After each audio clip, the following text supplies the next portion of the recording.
Hello there, ladies and gentlemen. This is a pre-show announcement. I'd like to direct your attention to a few things. First off, this particular episode is divided into two parts because of its longevity. Altogether, you're looking at about 4 hours worth of content for this episode, thus the split. Thankfully, I've released them both at the same time so you can easily listen to them at your own leisure. You'll also find an experimental episode I've uploaded titled RP Spotlight. This experiment was an attempt at interviewing an RPer's experience holistically. I sit down with my good friend Cat Sid and have a look at his foray into RP from the very beginning up until the current day. Please have a look at that episode and its companion piece. I'd love to hear what you all think about it. You can find that on the RPHQ YouTube channel and the website, respectively. And finally, after some amount of deliberation, I'm happy to say that an updated version of episode 0 has been posted up. This one has better sound quality because I'm using a new mic. Because this new mic is awesome. I love this blue mic. It's amazing. Anyway, thank you so much for listening, and I hope you enjoyed tonight's show.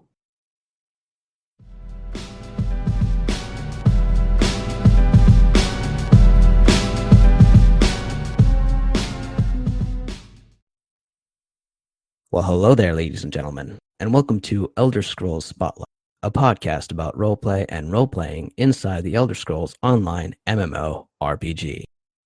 This podcast is held on a weird schedule where I try to shell out episodes for your listening pleasure whenever I can. And I will admit, I'm not good at shelling out content on a scheduled basis. I should really work on that. Anyway, back in episode 14, our notorious two-parter with Sarinteal Reliadril, we got into an interesting discussion about the Altmer, their lore, and the nature of their race. I was able to draw my own conclusion from this and walked away with my views on Altmer broadened more so than before. After some reflection, I thought it prudent to interview someone who plays a Nord. Why a Nord, you ask? Because from my interpretation, Nords are the polar opposite to Altmer, where the Altmers see the Magna-Gi and the 8 Divines as ancestors, indulging in ancestor worship. The Nords see the Divines as gods. In Elder Scrolls Skyrim, this religious divide is highlighted with the white gold concordate. Talos is outlawed, but more importantly, and perhaps subtly, we get an examination of how men and Mer view Shor, aka Shezer, aka Lorkhan, aka Sep, aka a bunch of other names. Where I'm going with all this is that if the Altmer are white, then the Nords are black. Black in the metaphorical sense, of course. And therefore, I feel compelled to explore this divide by having a look at Nords through one RPer. Now, of course, I understand that one Nord RPer does not represent the entirety. That's a very unfair assumption, especially on my guest tonight. But he is someone who I feel has RP'd the quintessential Nord, highlighting every one of their qualities beautifully. For transparency's sake, I will admit that this person is a guildie from my Nord guild, Hammer of Atmora. And another small disclaimer here, I tried to stave off from interviewing guildies on the podcast in an effort to remain indifferent and partial. But when approaching the topic of Nords, I can't help but slightly sway on that indifference and talk to this person. The story of how he got into RP is a favorite of mine, as he was someone who's never really roleplayed before, but he was pulled into it by proximity and outreach, two qualities that I feel are at the heart of every RP community. Since then, he's been a hardy Nord all around. He was there during the Children of Skyrim endeavor, since the old ESO-RP forum when they were up, and he's still here RPing with the Hammer of Atmora. You might see him wandering the world here and there as well. When I first joined the guild, his character was the first to interact with mine, and they had a spar together. Since then, myself and my character have respected him. He may not be the most knowledgeable when it comes to lore, but that doesn't stop him from learning new things about it, something I completely relate to. He always tries his best to get along with others and isn't afraid to be direct with them, be it to detriment or benefit. We were rambling for about a good hour, and it makes me sad that we couldn't exactly have this conversation recorded. But nevertheless, the conversation following, I'm sure, will dwarf that. Ladies and gentlemen, I'm very happy to have with me tonight Rokthor Shattershield. Welcome to the show, dude. God help you. Hey, what's going on, everybody? How's it going? Thanks for having me. Well, let's just jump right into it. Where are you from? How old are you, if you don't mind me asking? I am from the great state of Kentucky, Louisville, Kentucky, to be exact, and I am 31 years old, quickly approaching 32. Old man. Yeah, you're very old. I'm not sure if I want to have you now on the show. Too late. That's how it goes. You roped me in, and now I'm here. Dug in. Damn it, most of my audiences are the folks that dab on the haters. I don't know if they can relate to a 30-year-old man. It's weird. They'll just sit back and maybe kick their heels up and listen to Daddy Rokthor tell them about RPs. This weird esoteric subject that we call role play in an MMO. That's right. So let's start off with the mother of all questions that lead into what got you into video games. Well, pretty basic. I think going back, during my formative years, I guess you could say my younger years, computers weren't as such as they are today. Now, obviously, no jokes, they did exist, but PC gaming, I would say, wasn't as prevalent. So we all had our consoles. I had a Nintendo and I had a Sega Genesis, and going on through, I found myself to be a PlayStation man. So somewhere along that time, I ended up really liking RPGs, and I was always an avid reader. Enjoyed dabbling even at a younger age in some writing and things like that. So I think just the grand, scale of those games and the underlying story behind them kind of drew me in, and so they, it really spoke to me. So that was my deal. And what was your first RPG? Can you remember? I would say the first one I really poured some time into and really got into was, I'm going to go with Final Fantasy VII. It's going way back. Oh, see now I love Final Fantasy VII. I really do. Can you not? I mean, have you ever talked to anybody that said they didn't? I think if someone told me like, yeah, I played it, but it was kind of crap, I don't know what my reaction is. I don't know if I could have the stones to walk away. I might have to throat punch them. I don't know. I mean, that's come on now, I mean, that's legendary status, right? Sure. Man, Final Fantasy VII. That and two other games were pretty influential on my young self. If I had to chalk it up to games that revolutionized the way I thought, I'd say Final Fantasy VII, Metal Gear Solid, and Metal Gear Solid 3 were my top three. Oh, yeah. Thing about Final Fantasy VII was that it worked with a lot, and it was very basic. So, like, spoiler alert for anyone that hasn't played a game that's damn near 20 years old now. But when it dropped on me, like when Cloud was never really there or had his memories all jammed up. I don't know if you remember or not. Turns out that it was another dude named Zach, and that he was just there more so as like a regular foot soldier. It kind of fucked with my 8-year-old mind just a little bit. It's like, you mean he was just imagining this? How can he imagine this? Yeah, I mean, I didn't know how to react. Like, it literally blew my mind. Like, like you only have so many moments, and especially in gaming these days, that blow your mind. And I just remember just sitting there, like, coming to that realization, like, what is going on? Like, the world as I know it has changed. Yeah, right. Like, how did I not see this? Right, exactly. I don't know about you, but when Aerith died, I wasn't all that, I don't know, emotionally invested, I guess.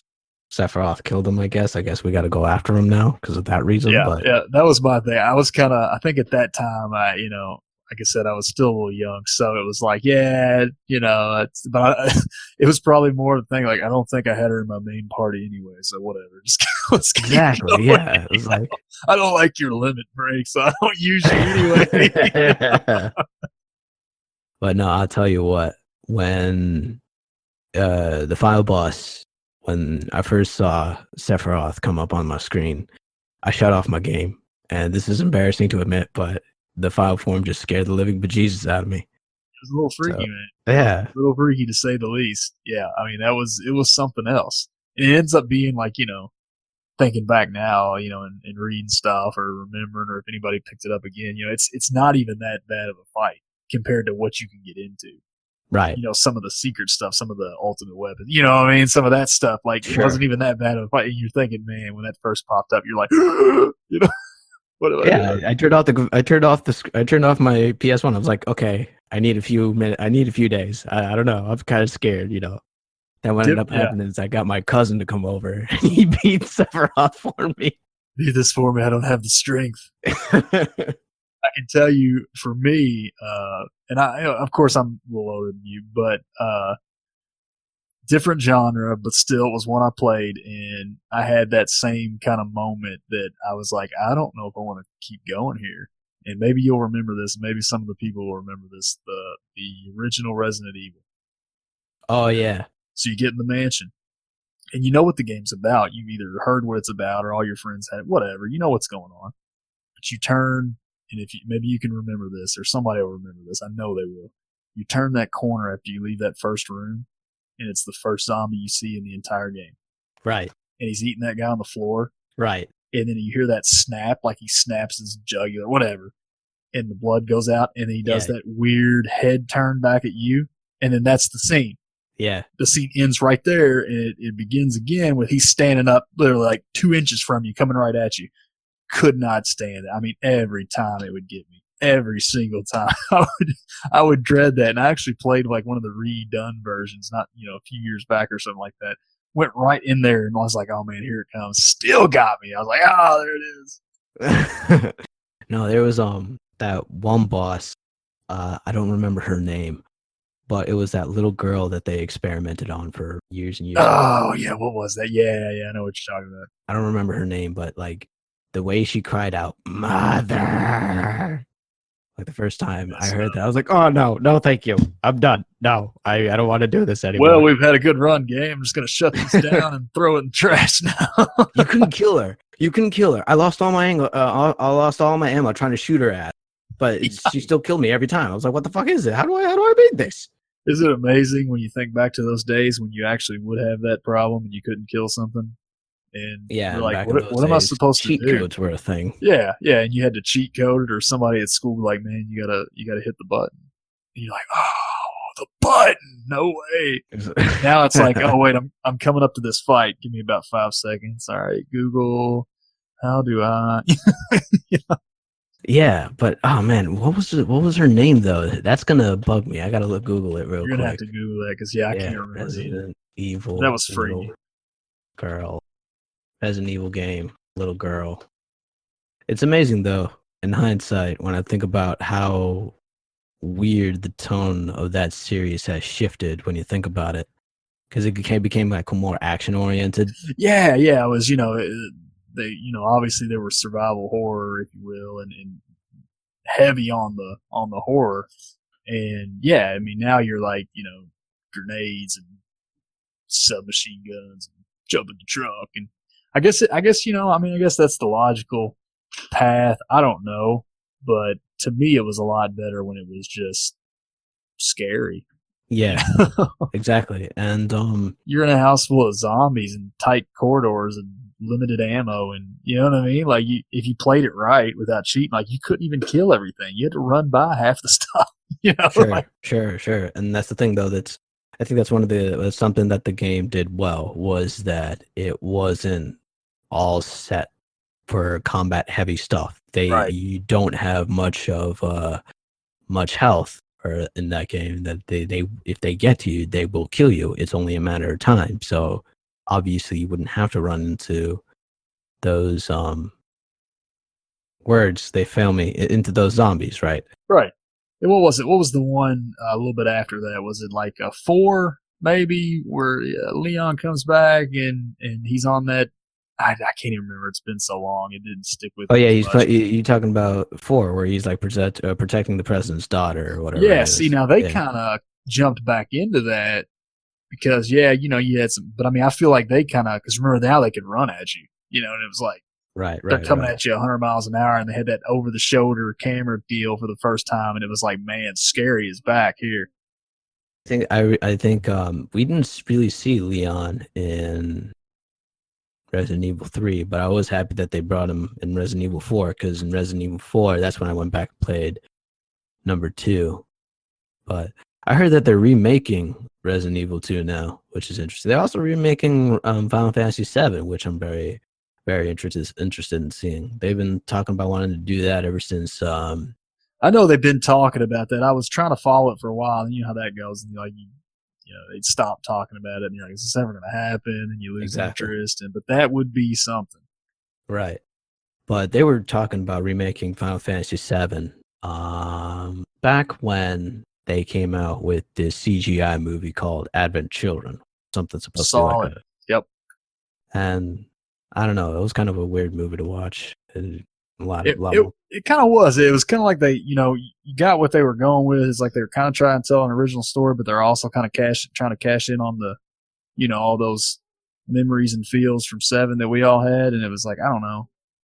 I'm sure some people loved it. I mean, it was okay for me. It just kind of didn't hit all the, on all cylinders. I don't know why. Maybe because it was trying to do both. It was trying to be a kind of a wink, a nod back to the original, and also be something new.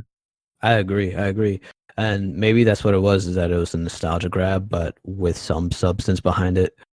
But yeah, they were talking about making that remake since then. And what strikes me as interesting is that not now, but I think it was last year, 2 years ago, now we're getting trailers for it. I mean, when it comes to Square Enix as a company, man, they're like what's his face? Mark Twain. They take forever to come out with sequels and shit. Right. It's weird. This is a tangent, but you know how long I've been waiting for Kingdom Hearts 3 to come out? I don't even remember what the damn universe is about anymore. It's like, what the fuck? It's funny because I never really got into the Kingdom Hearts, but I knew a lot of people who were, and they said the same thing. Like, how long I've been waiting for this? Yeah, man. Square Enix they're a weird company, but you know what? I gotta give them credit where credit's due, because what they did with A Realm Reborn, I heard nothing but. I was agreeing. Yeah, you're right. I mean, they took that thing from, it was on life support, and they totally redid it and made it into something, both creatively, I think, and financially, a win. I did play that for a little bit. I did dabble in that and try it. It was not a bad game, system wise. Like, just the, that you think. I mean, it's a AAA title, Right. And some people will think, well, what do you mean? But there's a difference. If you're like me, I've probably played every MMO that's come out, at least, for a day or two, just to see, you know what I mean? Just to see what's out there, see what's going on. Let's see this is supposed to be the newest hot thing. What is this? And you can tell the difference in a AAA title and a second class, second tier. And it's a AAA title. For me, it just didn't hit on all, I guess, cylinders. It wasn't a bad game. It's very old school as far as combat and things like that. MMO, not old school, but WoW. I hate to say it, it's a dirty word. WoW style combat. But it's why is it a dirty word though? I don't know. You know how it is. Anytime you meet, everyone's like, "Oh, don't talk about WoW." There were MMOs before WoW.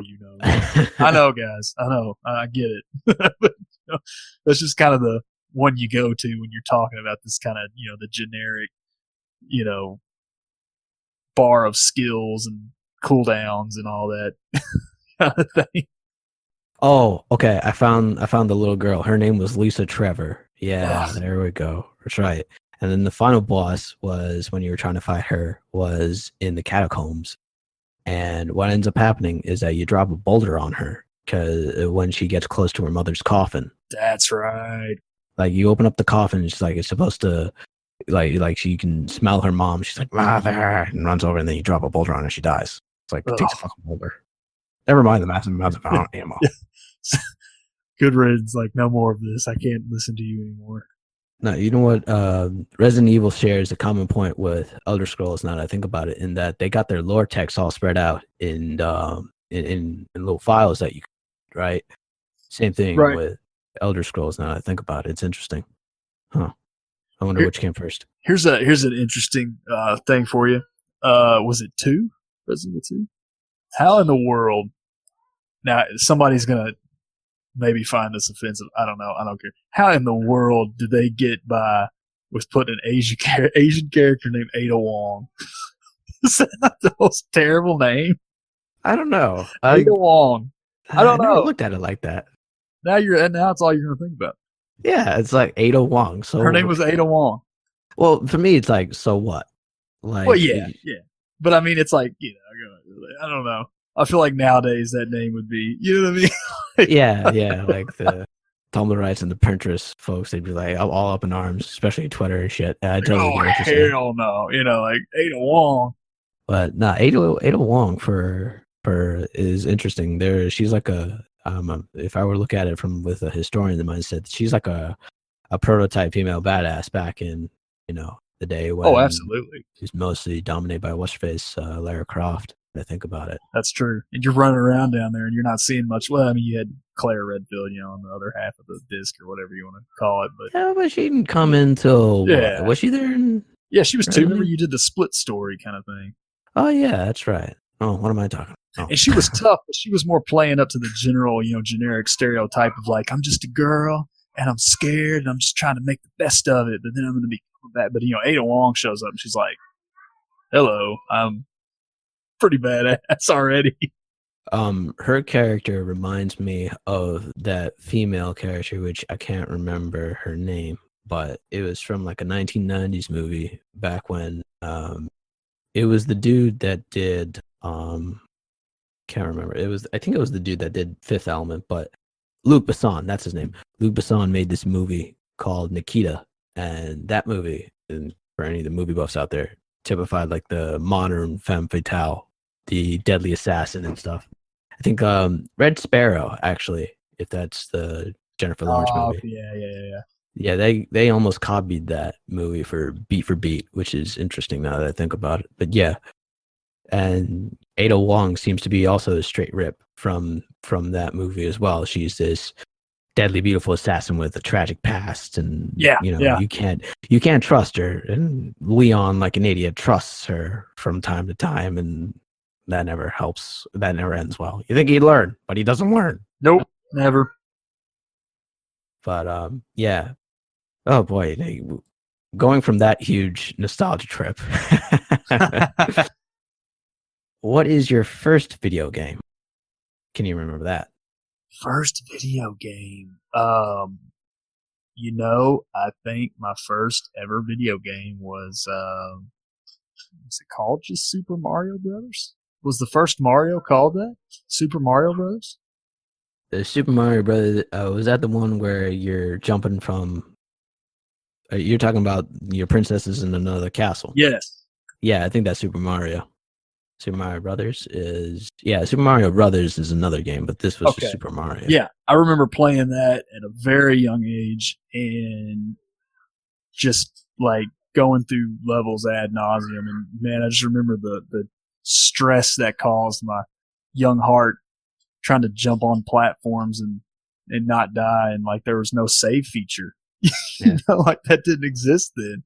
You had to start over from the beginning. Like, but it was a video game and it was fun. So sure. It led to other more, I don't know, better, but I guess it's all subject to interpretation. But I think you're right there. Sure. Yeah, but I remember very, very young age trying to hone those hand-eye coordination skills and figure out why we didn't have any better intel on what castle she was actually in. Just I also got to correct myself. You are right. It's Super Mario Brothers. It's just that when you said Super Mario Brothers, I was also thinking of that one game where you can play as Mario, and then if you got a player too, they can play as like Luigi or some shit. Gotcha. They can like you got the Koopas and the Goombas coming out of those pipes, right? Yep. I don't even know if Luigi was in. Was he in that one? If you had 2 players, if you get, I guess if you get. Yeah, see, and you had the that was like a combo thing because you had the duck hunt on there too. Really? And that must You had the duck hunt. You had the little gun that came with it, so you just Sure. aimed at the screen and cheated and put it right up on there. Kept trying to shoot the dog. I'll tell you something about how fast did you learn that there were shortcuts in the game? Because I didn't know about it till I was like 11.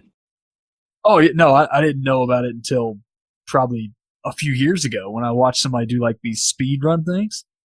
Because it was so owed to me. By that time, like I hadn't thought about that game in years. And I was like, well, speed run, like how can you run that fast? There's like 100 levels. I'm thinking this in my head and I'm watching this guy and he's like, oh, you just jump up here. And I'm like, what? What in the world? Mind blown. Yeah. And, some people would go back in time and prevent horrible disasters. I'd go back in time like, look at this shortcut now. Just amaze all my friends and brothers. Look at this. No way.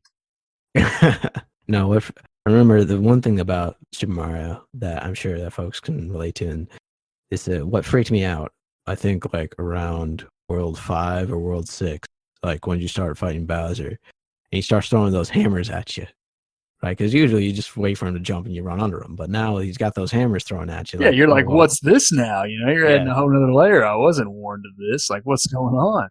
Stress level to the max. Then you're like, oh man, now I got to really concentrate. Nah, the most stressful thing about that game was when the final level, you had to run through the castle or run through the level through like a certain pattern, if I remember correctly. And like if you got the pattern wrong, you would be continuously running through the castle. So you could sit there for like hours on end trying to get to Bowser, running through the castle, doing all the wrong jumps or whatever, and you would never get to him. It took me, my cousin who beat Sephiroth had to show me, like, oh yeah, you got to do it like this. Oh shit. Yeah, I get stressed out on those. I mean, when I was a kid, or a little younger, it was a little easier on me. But I don't even think I can do that kind of stuff anymore. Like the classic like level where on any game, like the floor is collapsing behind you, or you got to keep going up because the water's rising. You know what I mean? Or the lava's rising. Yeah. That kind of whole concept. Man, I don't think I can do that anymore. Not only did I not have the coordination for it, I'd probably just I'm like, what? I don't need this kind of stress in my life. I've got other adult problems I got to deal with. I find that hard to believe to a certain extent. I think that if they put it in an RPG, you'd probably... I'd do it because I had to, just to say I did it. But yeah, no, in my mind, I'm just like, come on. What's your favorite video game then? Right now, which sounds so basic, it would be ESO, I think. Ever since that MMO bug kind of bit me, that's kind of been my genre. And as of right now, this is the one that's kind of claimed me. I love the Souls series, the Dark Souls stuff, the Demon Souls. Sure. Really love that. Man, you want to talk about frustrating? Some of those, boss fights, and just once the PvP element came into play, and all of a sudden you got people invading your world. Oh man, that was good stuff. Really like those. As a I'll say a kid, preteen, early teens, probably on up, before the MMO thing kind of started, I was a Diablo 2 guy, man. I mean, I was caught up in that. I mean, I was big time, and actually my best friend to this day. I mean, we've been gaming, on and off together for, 28 years. No, not 28. That would mean we started when we were 3. Let's say 25 years. Something like that. Me and him, man. I mean, we were just so into it. We would just ad nauseum. We played that game, and just it was so addicting with the builds you could do and the loot, and just it was just, oh man, it was good times. That's probably my fondest memory of video games altogether. I think, I don't know if they have this guy because I only ever played the first Diablo, but in Diablo 2, in Diablo 1, they had this boss called the Butcher. Fresh meat. Yes, him. And he freaked the fuck out of me because it was at the giant cleaver is what freaked me out the most. Well, you know what was freaky? Another thing freaky about him in that game is, which Diablo 1 was great too, don't get me wrong. And Diablo 2 kind of just blew up and expanded on it. You would walk in that room and he would just run right at you. There was no like pause in between. Like you heard that fresh meat and he was on you. I wonder how many people died first second. Oh, so many. I mean, I was one of them. And that game was, I mean, it was tough, man. That was a tough game. Sure. And, that game also had some interesting lore. Oh, yeah. Oh, absolutely. Absolutely. And I've actually read some of those books they put out just on that, the lore of that series and stuff. And it was interesting stuff. But they really, they dove into that too. Diablo 3, I played a little bit. I played a decent amount. That's not fair to say a little bit. It was okay. It just couldn't capture, that whatever that magic that Diablo 2 had was for me. But it was a decent game. I remember my teacher made me read this article about how this Christian group, I can't remember which one, but they were all up in arms because they hated the whole heaven versus hell war aspect of it. And I don't know, I thought that was interesting that, why would they not be at war with each other? Why is that not present in the Bible? This sounds so much more cool if they teach us this in Sunday school, Absolutely. No, and it's one of those things. And I mean, I feel like I can, anybody can comment on it, but I could comment from that side of it. I mean, I'm a, full disclosure, I'm a Christian guy. But I mean, that stuff never really got me up in arms about it. I mean, it's got cool elements. I thought it was cool, like you said. I mean, you got heaven versus hell. I mean, you're learning that anyway. This is just kind of putting it into a fantasy setting. Sure. It was the furthest thing away from Christianity when you think about it. Oh, absolutely. And that's the thing. I mean, for me, and I'll do that with a lot of things, because people are like, how could you do that? How could you watch? How could you? You really got to take things into context. I mean, these are fictional worlds. These are, you know what I mean? Like you have to take what you want from them. I mean, if you want to, that's kind of the way RP works sometimes. You've got established lore and things like that, but no one can touch your headcanon. You know what I mean? You can, especially if it's these single player games and things like that, you're just doing on your own time. I mean, think what you want. You know what I mean? Like play it out what you want. Just enjoy the story, enjoy the ride. It doesn't have to consume every aspect of your non-gaming life. Well, I play Diablo, so I'm definitely a servant of hell now. I mean, that's not right. Yeah, see, this is what I think of. This is what I think you like about playing the RPG aspect, is that you're coming up with your own headcanon as you come along and do shit your own way rather than being railroaded. Absolutely. We're seeing that a lot more, and obviously this isn't even an observation. We're seeing that a lot more with games that are coming out. I think Witcher 3, encompass freedom in its best aspect when you have that perfect hybridization between good storytelling and then open world elements when it comes to a video game, because every character in that world, in Witcher 3 anyway, had not a great, but like an extensive backstory. Like it really, a game's good when it makes you feel for the succubus whore out there in the whorehouse, and you're just like, well, I feel terrible now. Oh, absolutely. Well, and I think to expand on that, I think the great thing about that was, like you said, it's not necessarily that everybody had this super fantastic epic backstory, but they had one. They weren't throwaway characters. Just like, and I think that translates over to real life in a way. So that kind of, it sucked you in because, you interact with people. Yeah, not everybody's not the epic hero or this and that, but they're people, they're individuals. They have a life. So in that game, in that story, in that concept, they had a life and they had things that made you either hate them or love them or care for them or want to kill them. And man, I just thought that was fantastic how they did that. And even the choices you made. One thing I really enjoyed, and I would talk to people about it, and it kind of influenced me heavily. By the way, Witcher 3, if anybody's not played that, man, I mean, that is a great. I mean, I don't work for them. I'm not shilling for CD Projekt Red, but I mean, that is a great company and a great game. But the decisions you made there, it was so many shades of gray. There was no black and white. I mean, you thought you just went into it with whatever you thought, well, this is how I feel I should make this decision for this quest. And then you did it. And man, sometimes you would do it and you would get a swift kick right in the ads right after, because come to find out, this person wasn't that guilty. You know what I'm saying? Like there was never in there, and you could even say, well, you know what? I saved right before this. I'll go back and make the other decision.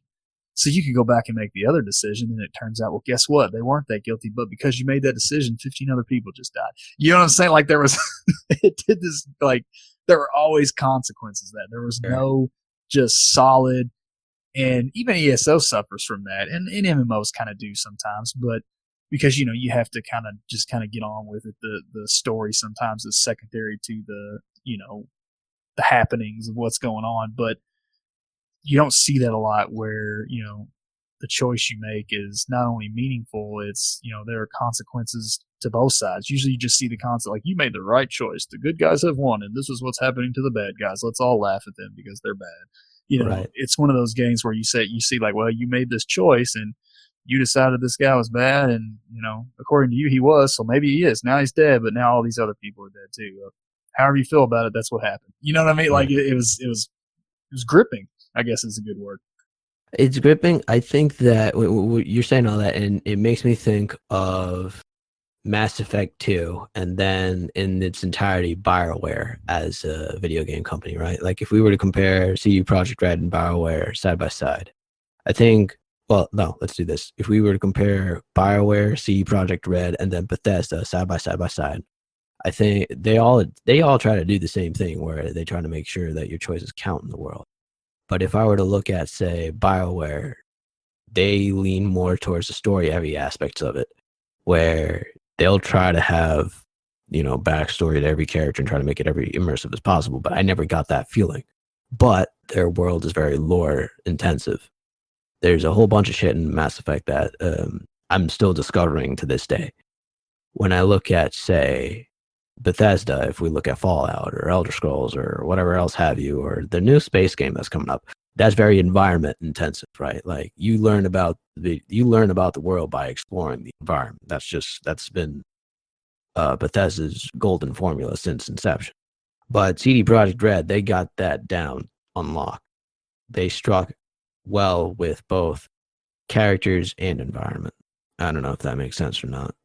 No, absolutely. I mean, and you're right on, because like you said, and somebody listening might be thinking, well, that means one's good and one's not. That's not what that means at all, and I think you would agree with me. It's just different paths. It's different. No, I'm looking at it like a spectrum. Yeah, absolutely.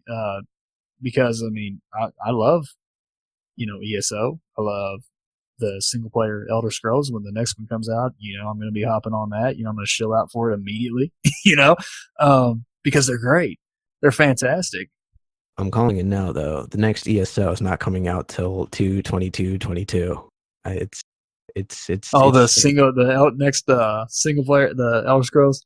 Yeah, you're probably right. They love that little whatever that's called, date alliteration. That's not it, but they love that. I was an idiot the other day because I went ahead. I'm like, yeah, it's going to come out in Guild Chat. I was like, yeah, it's going to come out in 2/22/22, and then the next game is going to come out in 3/33/33. What are you talking about? There's no 33 days in a month or something. I was like, oh shit. But anyway, yeah. But yeah, it's one's character intensive, one's story intensive, one's environment intensive, and then one managed to strike the golden middle road, I dubbed. I'm very interested in seeing how Cyberpunk 2077 is going to come out and how that's going to work. Because I think, and this is just a guess, really. I think a lot of it, especially that game, is going to contain commentary on society. Because that's how it usually works with these dystopian sci-fi settings, is that they always have some sort of commentary to say on man's disillusionment with technology. Yeah, you gotta have something. You gotta have a hook. Next question, though. Well, I guess we already covered this, but any video games that you're looking to get on the horizon besides the next Elder Scrolls? Yeah, I mean, honestly, that obviously, I dabble here and there. I look at things. I try to, keep an open mind, see what's coming out. Watch some videos. Keep my ear to the ground. Nothing's really piqued my interest per se in the upcoming months, in the recent times. I've been really. I was going to say, did you see the E3 showcase come out? I did see that. And it's funny. I don't know if it's just it's not old age. I'm not that old, even though I joke. I've gotten disillusioned with some of that stuff. It doesn't get me anymore like it used to. You know, you used to have like, oh, I'm gonna watch this. This is what's coming up. I'd even get the like remember like the Game Informer magazines and stuff like that. Flipping through like, oh man, look at this preview for this. I can't wait till this comes out. I don't know. Somewhere along the way, I just got so disillusioned with so many bad games that it's almost like now, unless I know that I'm gonna love you, like I know I'm gonna love the next Elder Scrolls. You know, unless I know that I'm gonna love you, I just wait for you to come out. I don't get my hopes up, and then I wait for one of you guys in the guild or something to go, man, you gotta try this. This is fantastic. Because those are the only opinions I accept anymore. You know, like I can't. Otherwise, it's like, crap game. I don't know.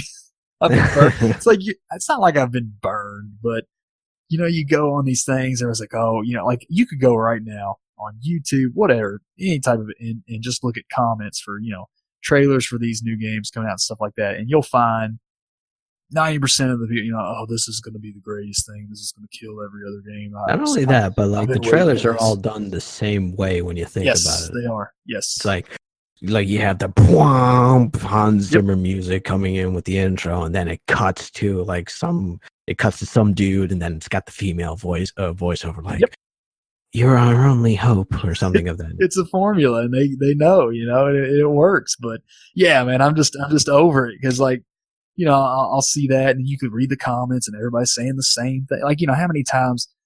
I don't know how often I used to be a forum guy. So, you know, ESO forums, game forums, you know, I used to get on there. And yeah, I'd have fun with it sometimes, just, you know, troll a little bit. But mostly just, you know, here and there reading comments, stuff like that. But one of the trends that used to not really upset, I guess it upset me a little bit. It got so annoying is like you would see this ad nauseum. Like someone would say something negative about, let's just say ESO. Like, oh, this game's going downhill if they don't ever fix this.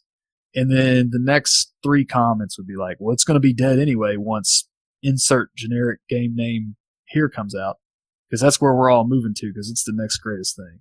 And then it's like, you know, you're like, oh man, everybody's talking about that. Oh, maybe that is going to be great. Maybe I need to look into it. And then you watch the trailer like we were just talking about. And you're like, whoa, you know, that does look pretty great.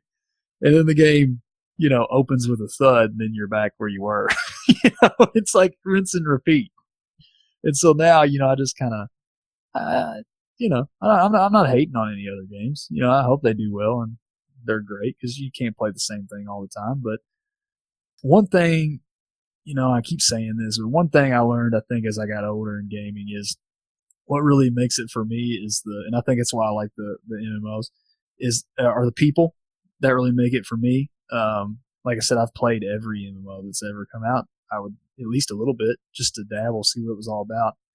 And even the ones that are pretty cool and they kind of catch my interest, I can't do them anymore if I don't have a group of people there to experience them with me. So even though I can make my own headcanon, I can and I do that in ESO, and I can especially do that in the single players, I can't really stick to that. I can't be drawn in for any lengthy period of time unless I have people like, you know, you guys in the guild and people that I respect and I like to, you know, hang out with and talk to on a day-to-day basis. Unless I have people like that in that game to experience that world with me, I can't stick around. I get lonely. I don't know. I think that you find like 80% of MMO players will probably agree with you on there, because I mean, it's massively multiplayer, so obviously you got to have like a group of friends to go in with. But at the same time, there's always that thing called hindsight, and like there's some great games when I look back in hindsight that I completely missed.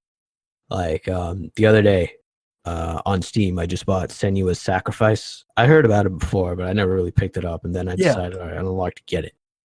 That game, it's I don't know how to put it into words, but it doesn't have good replay value. I'll say that. But oh man, does the story grip you? It gets definitely worth it. At times. Maybe no replay, but definitely worth that first play.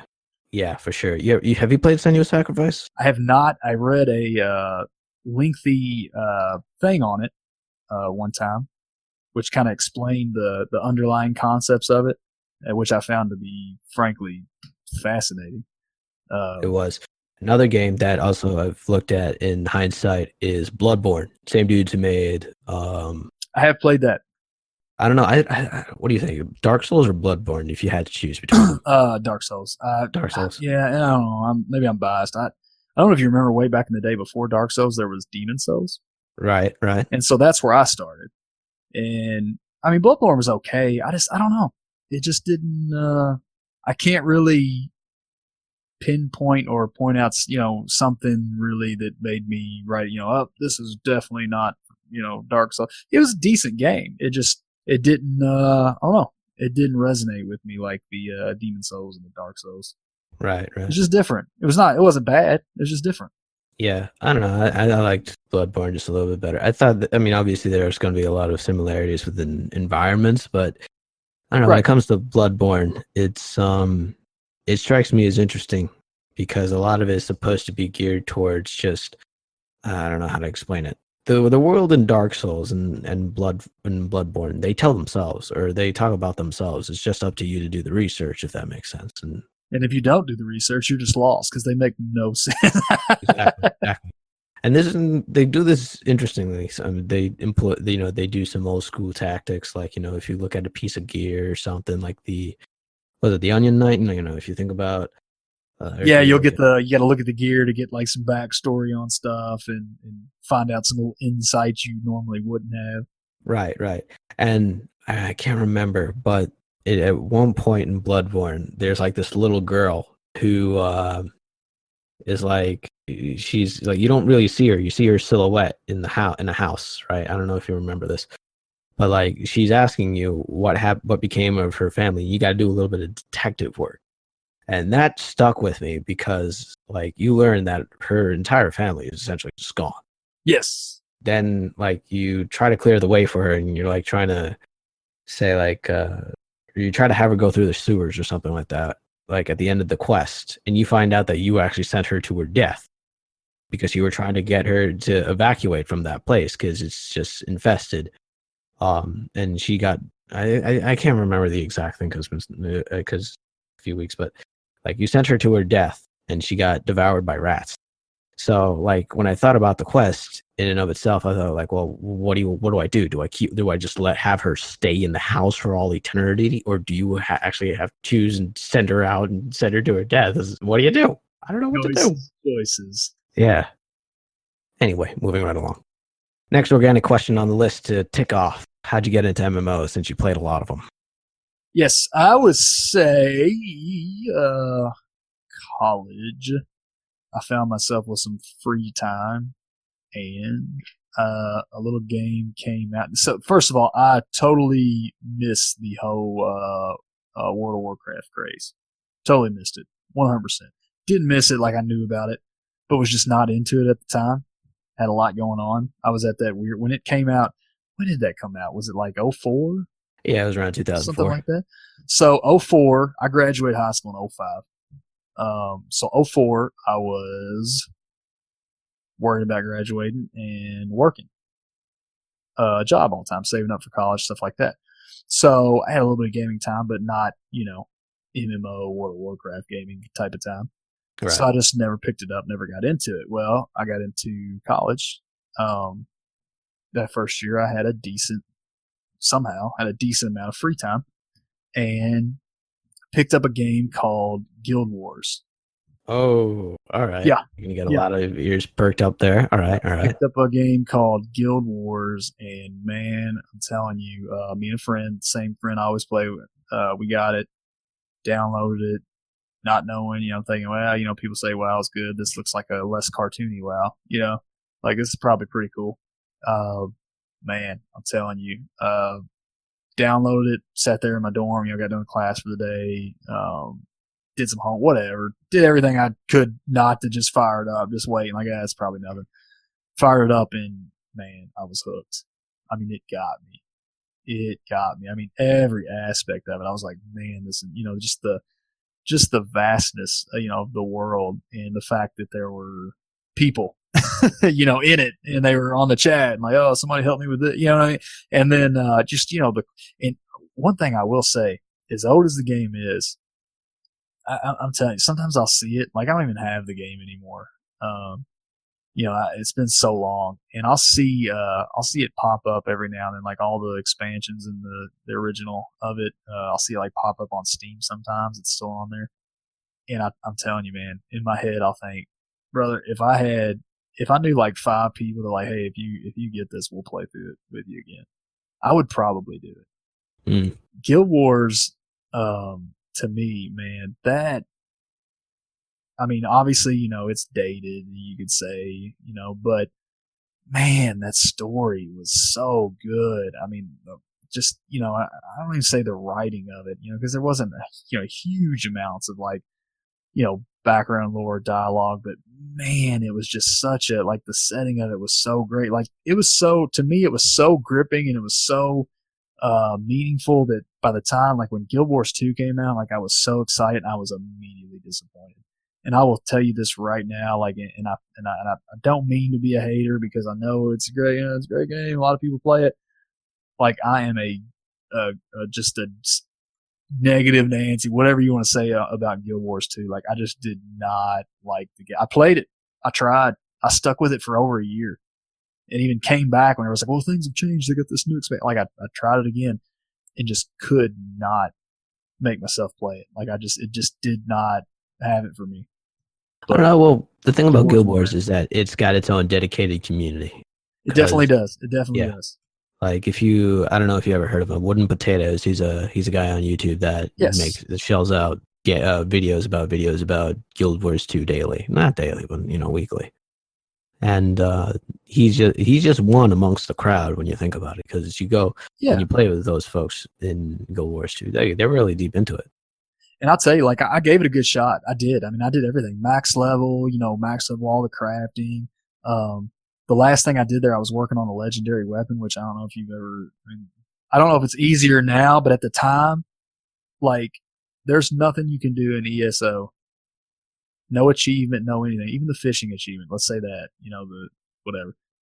There's nothing in ESO as grindy as that legendary weapon grind was in Guild Wars 2 back in the day. That may have changed now. I haven't played it in a while, but like it was insane. Like it was dependent on you having like RNG luck in RNG on top of RNG. Like it was insane. And but I tried it. I did all the things. I did the first world, the PvP.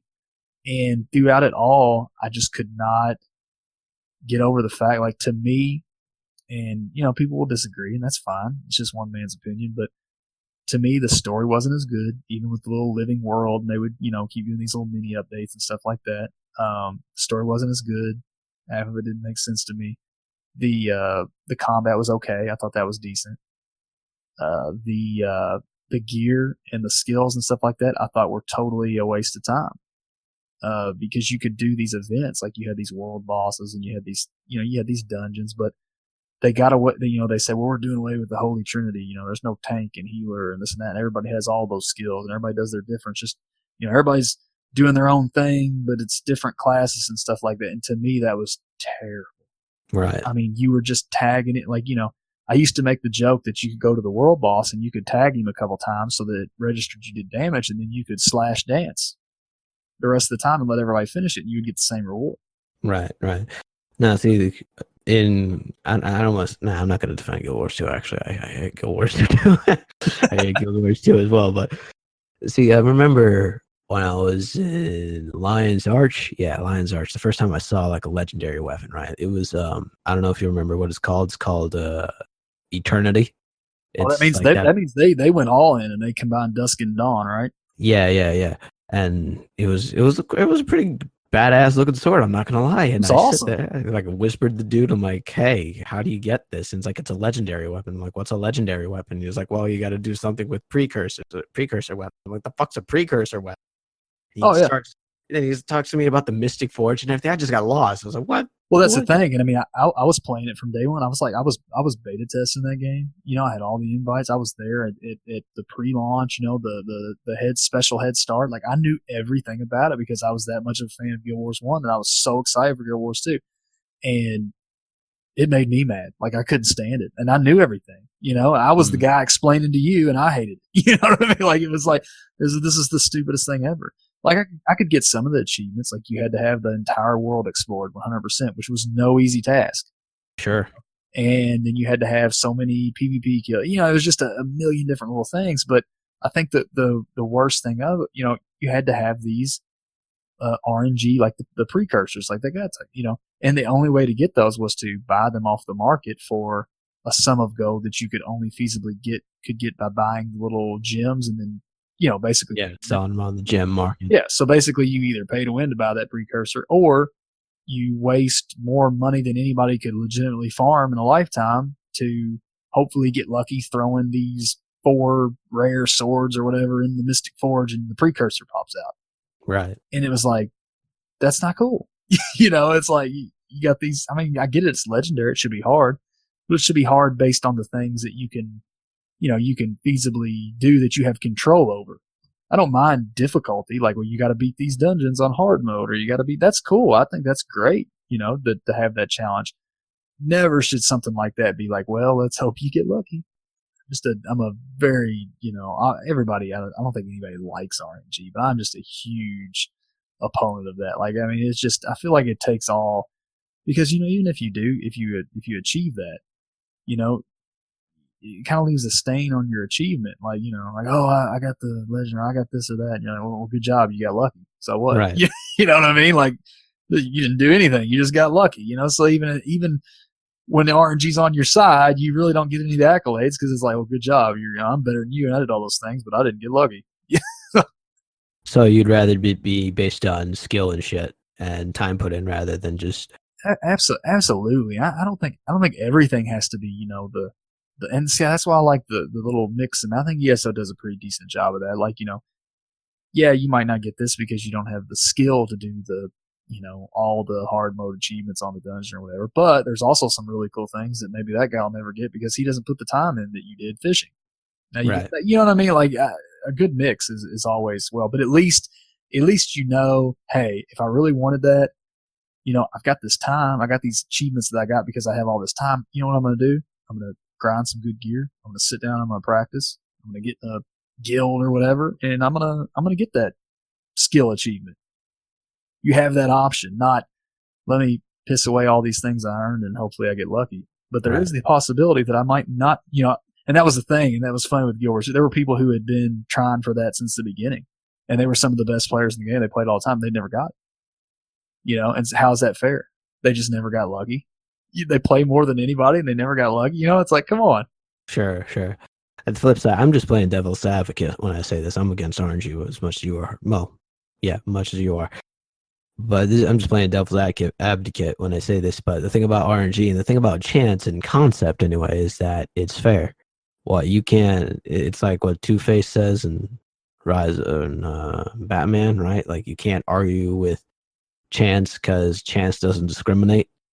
So I suppose that in that aspect, I can understand why they put in RNG to a certain extent. But it also makes me think of SOTOR, where when you got through a flashpoint or a dungeon or what have you, and like when you get your pieces of gear, right, you had to choose need or greed.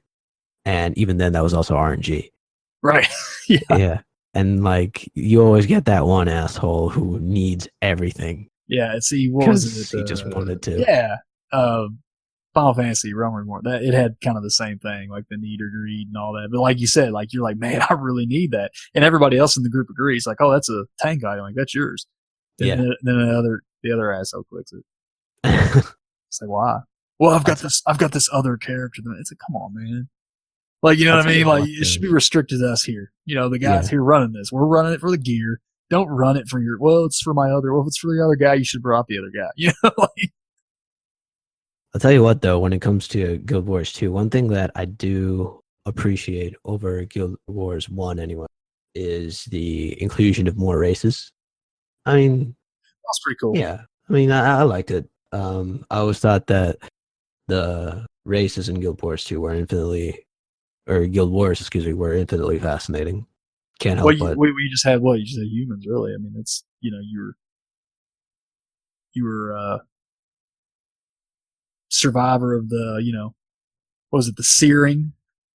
Yeah, when The char. Bonfast Burnt Fair. Yeah, Yeah. Bonfast Burnt Fair. He does some ritual which turns everybody in Ascalon into ghosts. No, what am I talking about? I'm getting my lore mixed up. Yeah, that was the king. That was it's been so long for me too. But he did. I think he did that after. Yeah, rather than the king, rather than surrendering the city to Bonfast Burnt Fair, basically uses the sword. I can't remember what the sword's called, but it's the same sword that Ritlock uses later on. Or at least it's one of them. There are two swords. Anyway, he uses the sword and they all turn ghosts and they're forever holding back the char. It was weird. I thought that was pretty cool. I thought that was actually pretty cool too, I gotta say. And then it made me feel like when I did that Ascalon, that dungeon, that Ascalon catacombs or whatever. Yeah. It's because like, man, like you really felt it. Like I wanted to help them. I wanted to like, you know what, you're right. Let's kill everybody here in my team because they don't remember like I do Guild Wars 1. You know? Yeah. I will say though, story-wise and concept-wise, it's infinitely fascinating to me that the Char now possess the same sword. Well, not the same sword, but the sword related to, what that king dude was trying to do, if that makes sense. Like that artifact of the humans now belongs to their enemy, the Char. Yes. And I will say, even for the time I did enjoy in Guild Wars 2, the time I did play, the story, even though I didn't necessarily think it was as well written as Guild Wars 1, like it wasn't as, like that epic movie, like, quality gripping, it was still good. And the lore in Guild Wars 2, and they even had some books that I read. It was like Edge of Destiny. Yeah, the Destiny. Yeah, that was some good stuff. I mean, they had some. They did it right in that aspect to me. Just the game itself couldn't really hold my interest for long. Yeah, but the thing is like they care about the world. ArenaNet cares about their. Oh, world. Sure, absolutely. I have no doubt about that, and I will never. Just because I'm not a fan of the game, I'll never discourage them ever playing it. It's not a bad, I won't say that's a bad company and that's a crappy game. That's no, I will never say that. It just didn't hook me like Guild Wars 1. Right. And I just realized what that sword was called. It was two swords, if I remember correctly. It's called Sahathan and Magdar. Right. And like it was forged in that sunken city. That's the dragon Zaitan raised up. I think it's Or. Yeah, that's right. Yeah. And see, that's cool shit when you think about it, right? Like it's an ancient sword. Those dragons were really cool too. The way they did those dragons, how they were like, they weren't just like, I don't know, Skyrim or regular fantasy dragons. Like they're like, what's something they're more comparable to? Like Titans in Greek mythology. You know what I'm saying? Right. Like you get forces of nature. Yeah. They were literally forces of nature that even their awakening caused the very, lands around them to be corrupt or inflamed, whatever aspect they, beheld. So that was pretty cool, I thought. The thing is that in a cosmological standpoint is that what they're doing is pretty natural for the world, right? They're absolutely like, because the world, like the way it works is like the world is cyclical in nature. Like the more magic that's within the world of Tyria, that's what it was. Tyria, the more if there's an overflow of magic, Tyria gets unstable. At the same time, so therefore you have the dragons that are consuming the magic, and then once they go back to sleep, they'll, I guess, sort of leak out the magic. I don't know. I'd have to go back to my lore. It's been so long, but wasn't there a time they had to, they gave the sentient races magic and they took it away or something? That's something that the 6 human gods did. It's like, see, it's very layered, that world. No lie. It really is. And if it's been so long, like it has for me, like you forget all of it because there's only so much lore I can remember from things. Sure. But here's my biggest gripe with Guild Wars 2, and I've said this ad nauseum on this show. My biggest gripe with Guild Wars 2 is that everybody's fucking beautiful.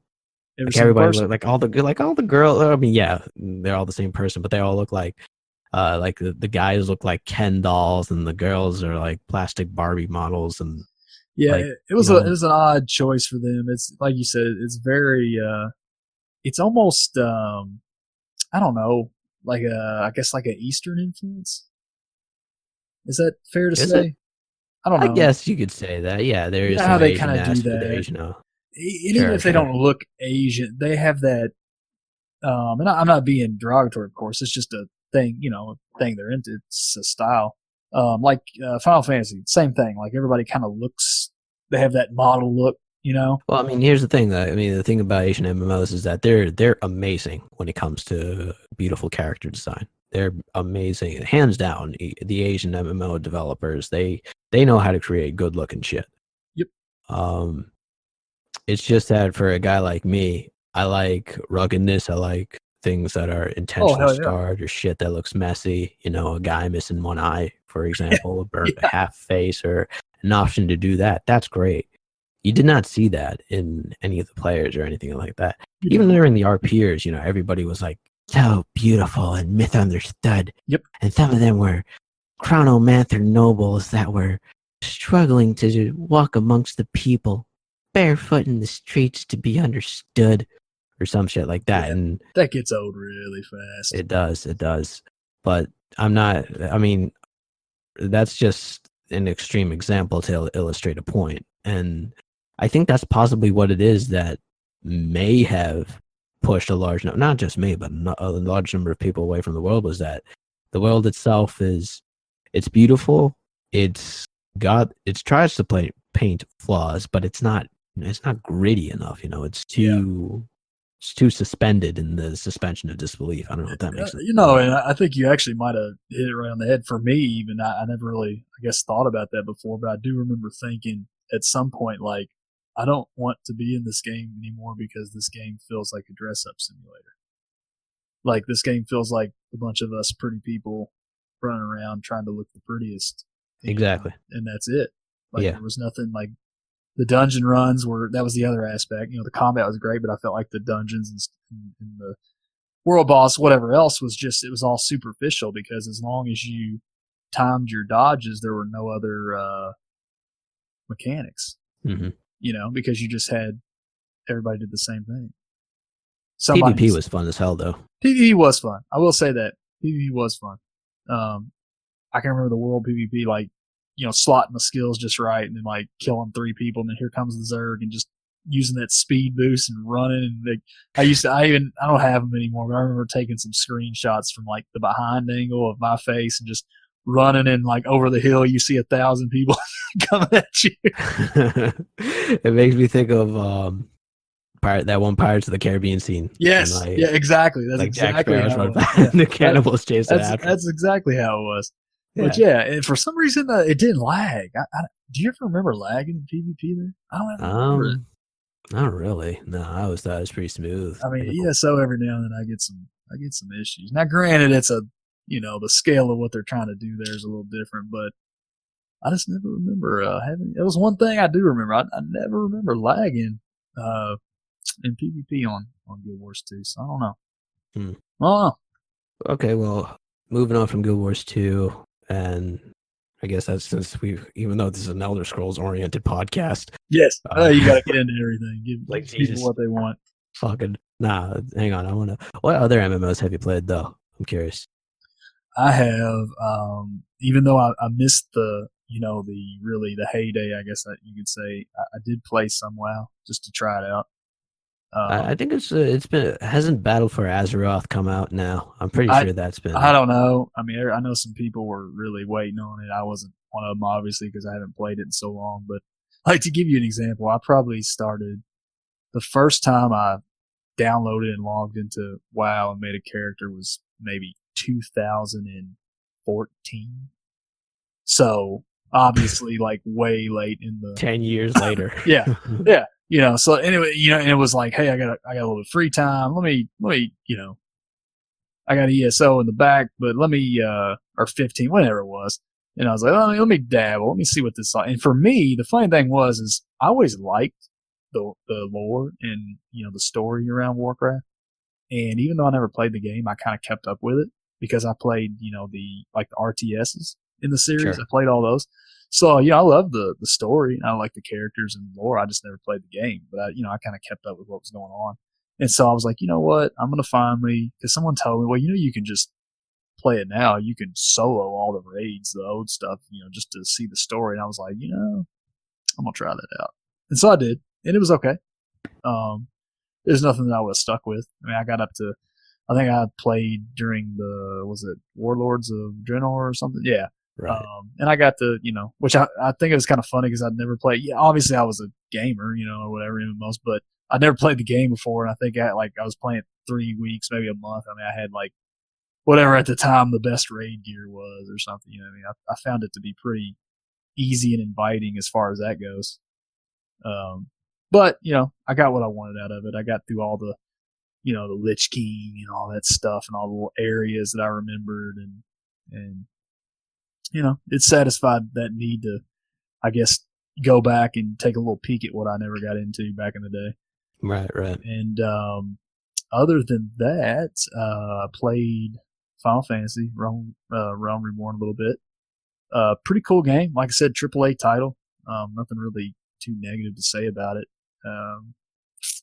It was a little kind of the same, almost like Guild Wars 2 in a way. Everybody was just kind of really pretty, kind of running around, dressing up, and damn cat people. No, yeah. I mean, you're right, but the story was pretty cool though. I thought, because it's Final Fantasy, Sure.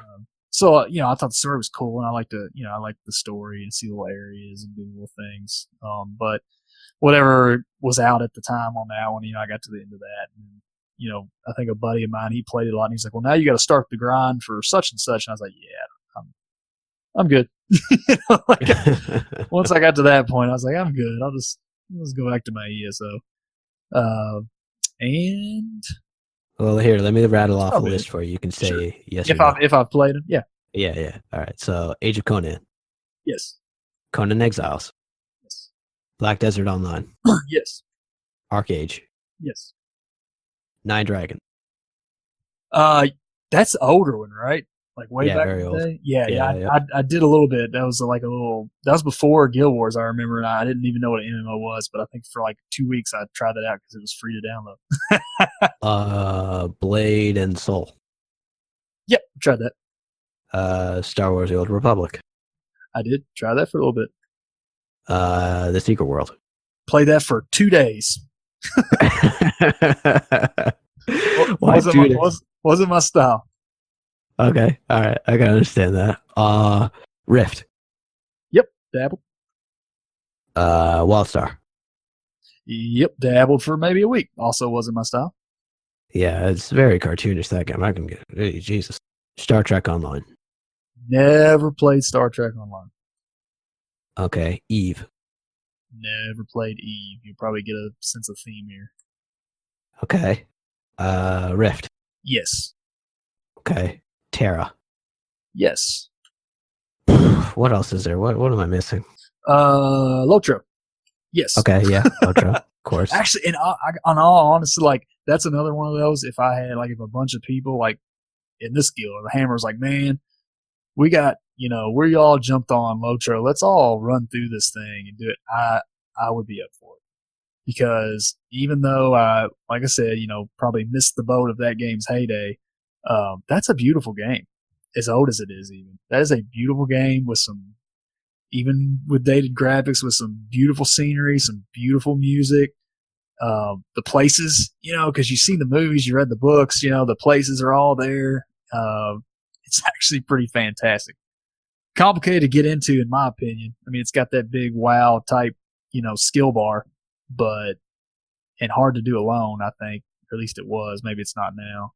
I think we got somebody that still dabbles in it, but it's actually pretty fantastic. I don't know. I think, when did Lord of the Rings Online come out?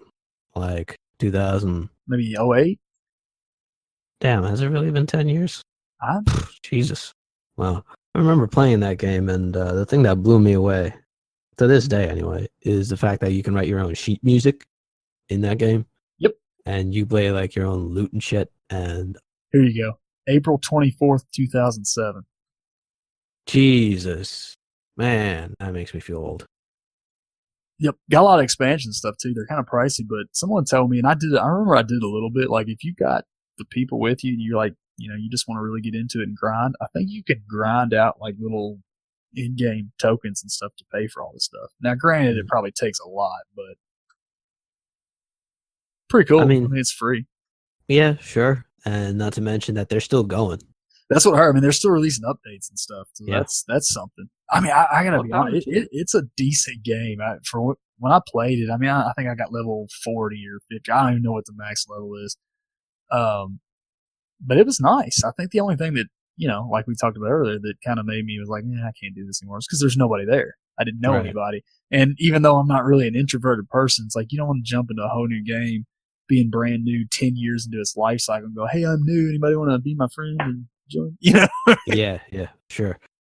You know what? Now that I think about it, and I'm looking at a screenshot of Lord of the Rings here, you know what it reminds me of? It reminds me of Dungeons and Dragons Online. I remember playing that. Okay, yeah, and I have tried that. But yeah, it's trying to think the last time it's pretty good though. I mean, it's it's the graphics are dated obviously, but it's not bad. You see all the characters and places, and it's very it's more, I would say, probably book oriented, maybe true to the book. Like you see more of that stuff than movie stuff. So if you're like I've read somewhere like somebody said if you're a true fan of Tolkien and his works, you'll like what you see.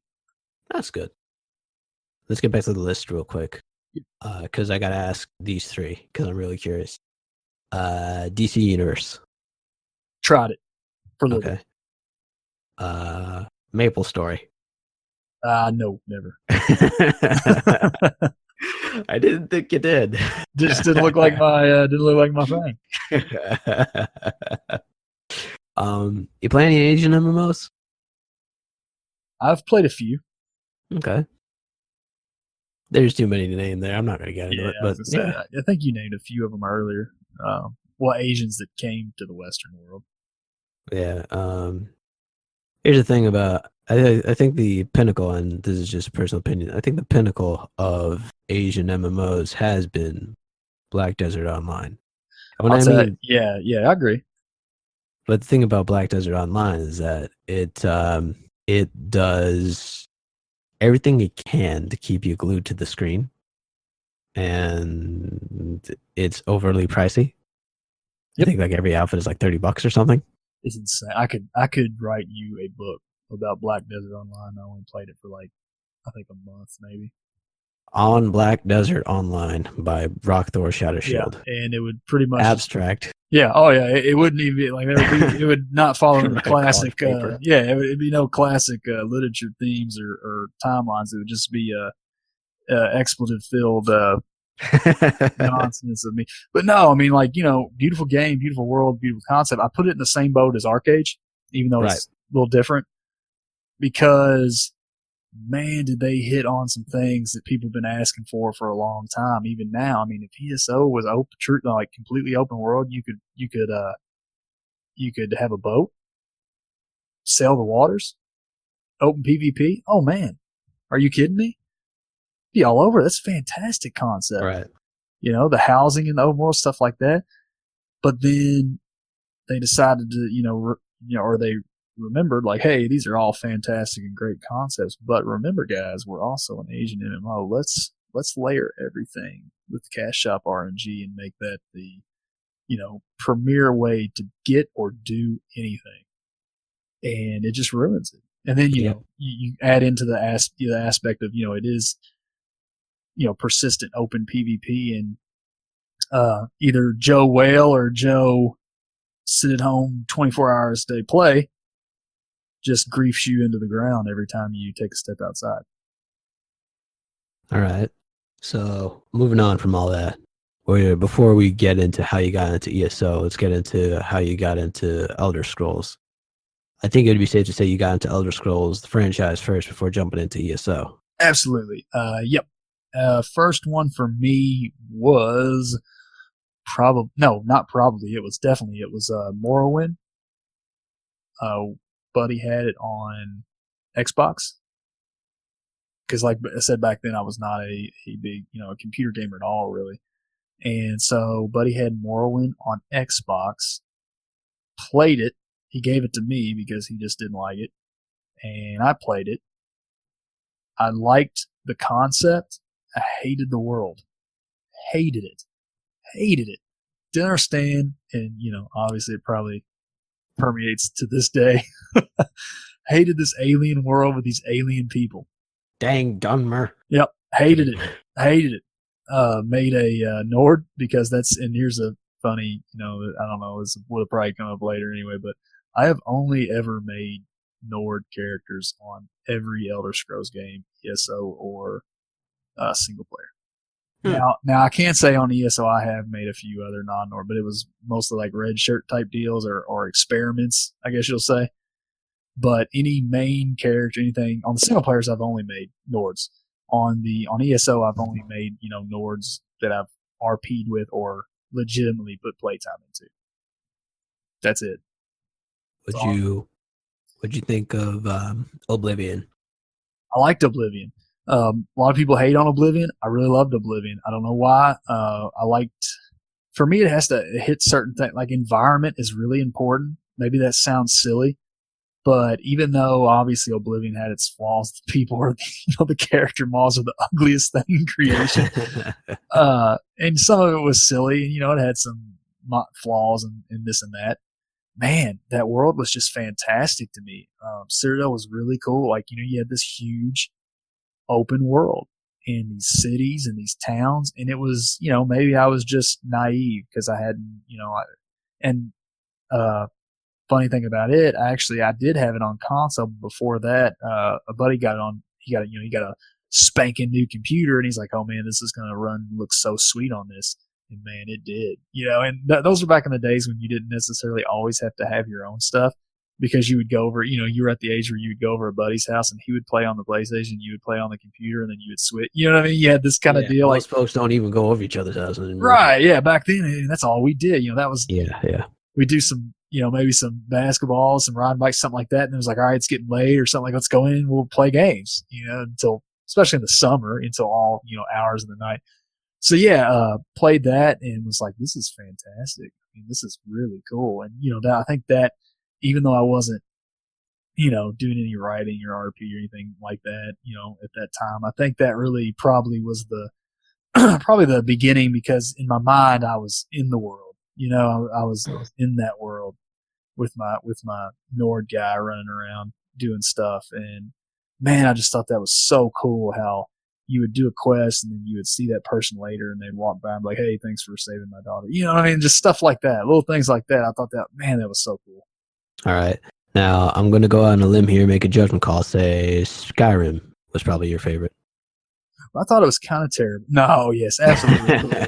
Yeah, no, and I'm not one of those people that I can look subjectively at things, and you always look at things through those rose-tinted glasses. But yeah, it had flaws that some people didn't like it as much, or it's the worst game because of the story and this and that. But look, you're talking to a guy that made a Nord in every single-player game and nothing else, and does the same thing in ESO. So when they announced Skyrim and I saw like the early screens of it and stuff like that, oh man, like I was so excited. And I was an adult by then. I had a house, a job. I was married, because that was what, 11, 11, 11. Yep. And man, I was a kid again. My wife was looking at me like, "You are such a nerd." Like she knew that I had, had some games and I gamed every now and then. But man, like when I started talking about that, like, and seeing those pictures, she's like, "You are such a nerd." And then of course my buddy comes over and we're sitting around like having a beer or something. He's like, "Man, did you see that?" She's like, "You are all nerds." We were nerding out over it. And yeah, man, when it came out, oh, so many sleepless hours. I can't imagine. Yeah. What is it about Skyrim that you love the most? What makes I mean, despite barring the Nordic overtones, barring everything that is about Nords, you can't choose anything Nord about this. What is it about Skyrim that separates it from the rest of the Elder Scrolls franchise? Let's ask that. To me, and I know people will balk at this because they'll say that you could do that in any of them, but to me, it was the first time I felt like I really could just wander around and not pay attention to any of the story, the main story, Okay. or anything like that. I know you could do that in the other ones to a point, but like I always felt drawn in the other ones. Like, well, you might as well go complete that, or you're kind of being drawn here. But everything was awesome. Like I wanted to explore every cave. I wanted to go to every, thing and immerse myself in it. So that's what that felt like to me. And then later on, I'd be like, "Oh yeah, by the way, there's dragons and the Civil War and stuff." All right, now I gotta ask, just cause yeah, I'm gonna ask, Stormcloak or Imperial? I'll tell you, it was always Stormcloak. But man, as time has progressed and things like that, it wouldn't change my opinion. I would never, never, ever go Imperial. But I just couldn't. I couldn't do it. Even Okay. knowing what I know now, just couldn't do it. Couldn't. Always Stormcloak. But yeah, knowing what I know now, I'm more of a neutral guy because my opinions and we'll even see the you know in character opinions of my avatar there of Rokthor. It feels looking back now that we have some more lore and we have ESO and things like that. It feels like looking back. Obviously we know that those of us who played through it know the lore and read the books and saw the gist of it know that both sides were pretty much being played. Both sides are being played. You're not. You mean like you're delving into the Thalmor theory that Thalmor's just making the Civil War to keep Skyrim weak. Is that what you're saying? Pretty much, yeah. Yeah. And yeah, and that's why I still would have to side with Stormcloaks because even if you're being played, at least you can get behind Skyrim, in a way, and the strengthening. But yeah, I don't know. It's tough. It's tough though. I don't really. I get what you're coming from. I don't really subscribe to the Thalmor theory though, and the reason I think that is because a civil war is too chaotic for something to be orchestrated, right? Like let's say for argument's sake that yeah, Thalmor did want the civil war to happen, right? But there is absolutely no way that they can keep the reins on that civil war to continue in order for Skyrim to remain weak, because eventually, given the unpredictable nature of man and its most broadest aspects, one side is gonna. I'd like to think one side is gonna win out because, well, yeah, you can't. People are unpredictable, right? That's true, And but I also consider that maybe in their arrogance, they really didn't care who won it. You know what I'm saying? Like that is also true. The outcome was, that was superficial. Like it didn't matter because all it was given a time of distraction to do whatever, I don't know, goofy shit the elves do.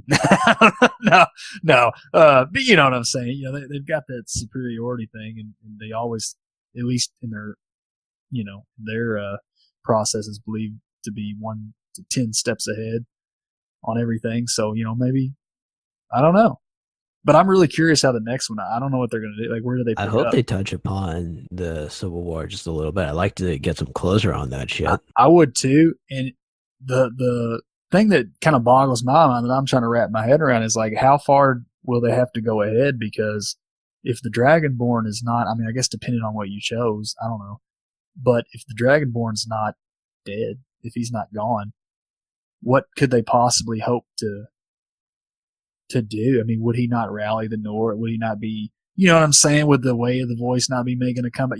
Wouldn't there be a bunch of Nords and things at the, I don't know, landed in their longboats on that isle to speak them into ashes, to shout them into non-existence? I don't know. Well, that's my that's what I'm hoping for Elder Scrolls 6. I highly doubt that it'll happen. And I'm echoing another guildie here, but I'd like to see an Elder Scrolls 6 Somerset, or at least from the Aldmeri Dominion point of view, right, where we're viewing the destruction of their civilization. Right, and that's the thing. You can't have you have all these races. They can't just be the bad guy and everything. Right, exactly. You know what I'm saying? They can't always be. Even I'll say that. And I'm obviously a hardcore Nord guy, but they can't always just be the token, protagonist or antagonist. Right. I'm sorry. It can't always be that way. Exactly. And it'd be nice to see, to understand the Thalmor I mean, I guess you can understand the Thalmor psychology thanks to ESO, but I mean, from the console standpoint, if I were to look at, say, I want to see what it is. I want to see the regular everyday dude in the Aldmeri Dominion. Be it a Bossmer or a Gajit, doesn't have to be an Altmer, but either one of those two. Just to, understand their ideology just a little bit more. Not only that, but we've already seen the destruction of civilization in Oblivion, right? That's why I Yes. argue that Skyrim is post-apocalyptic, is because we've already experienced a apocalypse in True. Cyrodiil. True. So it'd be kind of interesting to experience another apocalypse from Somerset. I highly doubt that's what they're, or from Aldmeri Dominion point of view, but I highly doubt that'll be the route they'll go for. But we'll see. Well, I mean, yeah, and I mean, in 5 in Skyrim, the Empire is in tatters. I mean, it's Yeah, and if you play through the spoiler alert, hopefully it's too late for spoiler alerts on God, Skyrim, but I don't know. but the Emperor's, he's dead too. You play through a certain quest line, so it's what's going on. It's got to be chaos everywhere. If Skyrim's in civil war, the Empire's crumbling. The Altmer Dominion, they're stretched far and wide trying to propagate whatever schemes and whatever plans they're going with. And maybe that's why we're going to Hammerfell or what have you. Maybe we need to know what they've been up to. Right. But hey, I will say those Red Guards are tough, man. I mean, for sure. Hey, they stood up to the Elven menace. They're in my top 3 races actually. If I had to pick, I'm going to make enemies from within the Hammers here. I'm sorry, Hammers. I love you guys, but I gotta say number 1 for me has always been Imperials because I'm an Imperial at heart. I'll say that now. But number 2, Nords, because and we'll get into this later, but their fascination with death and understand. I think, in my opinion, Nords understand death so intimately in a way that other races cannot fathom. And then it has to be Red Guards afterwards because they're just fucking tough as hell. It's amazing. They are, and I agree. I mean, that's a great list. That might be my top 3. Just obviously switch the Nord up top because yeah, I mean, especially for Redguard. And there was a time I actually took Rokthor in some of his, I guess we'll say younger years, but the earlier few years back in RP, and I think you and I discussed this briefly because you yourself had a character in the desert that I took him there to learn, to see if there was anybody still alive that could tell him about the sword singers, right? Because it just obviously it fascinated me, and then that went on to the character. It fascinated him as well because here's a guy that prided himself on being the best warrior he could be. That was his path. He's not a he's not he knows zero magic. He's not one of the clever men. He's just a warrior. Right. And as he kind of accepted that fate and that path and walked that path, he wanted to. It wasn't good enough to just be the toughest Nord walking around or the best at swinging a big axe. He wanted to know what everybody was good at, and right. be good at that too. So when it came down to it, it was like, oh wow, here's an opponent doing something I've never seen before. I was like, nope, I remember that. Here's what I got for you. Right. Unfortunately, there was no one living to tell him about that. Well, it's hard to find sword. Well, I mean, I don't think it's hard to find sword singer RPers. I think it's hard to find because sword singers are kind of OP when you think about it. So yeah, and it's been so long since I've done that. I think I was looking into more, and I did talk to some people, and I did have a lot of good, training RP with just different styles and stuff like that I'll always, remember, and even to this day, I kind of, play up in some of his things that he does in fighting style. But yeah, like you said, it's almost one of those things like it's too OP to really be in. It's obviously too OP to be in the game, so it's almost too OP to RP that out. Just in the same respect as like, no one's going to teach me, the voice, that because that was just, I can't walk into Rift and be like, oh, there's 50 of you. Well, Fusrado your ass right out of town, like, bye. Well, I learned it. I RP'd that I learned it, so that means I know it. It's not. Right. It's just one of those etiquette type things. Going back to the Stormcloaks and Imperials, I just want to touch on a point here. When I look at it in the broadest strokes, right? Here's how I look at it, and I hope he's listening to this. Ulrich, this one's for you. When I think about the Stormcloaks and the Imperials, it basically comes down to what you, the player, believe, which is more important: the sense of individual identity or the sense of the group. Sure. If you're identity oriented, you're going to lean Stormcloak. If you're group oriented, you're going to lean Imperial. At least that's how I see it. That's a very good point. I actually, And, I never thought about that, but you verbalizing that's absolutely. right.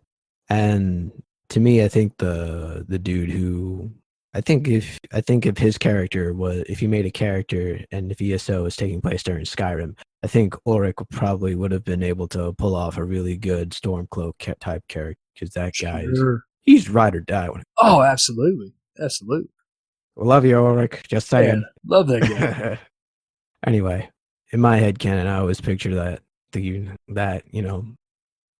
well, no. Let me say this. The reason I can't be Stormcloak, and even though I was in the beginning, I can't be Stormcloak anymore, is because I found out what Ulfric did to High King Torrig.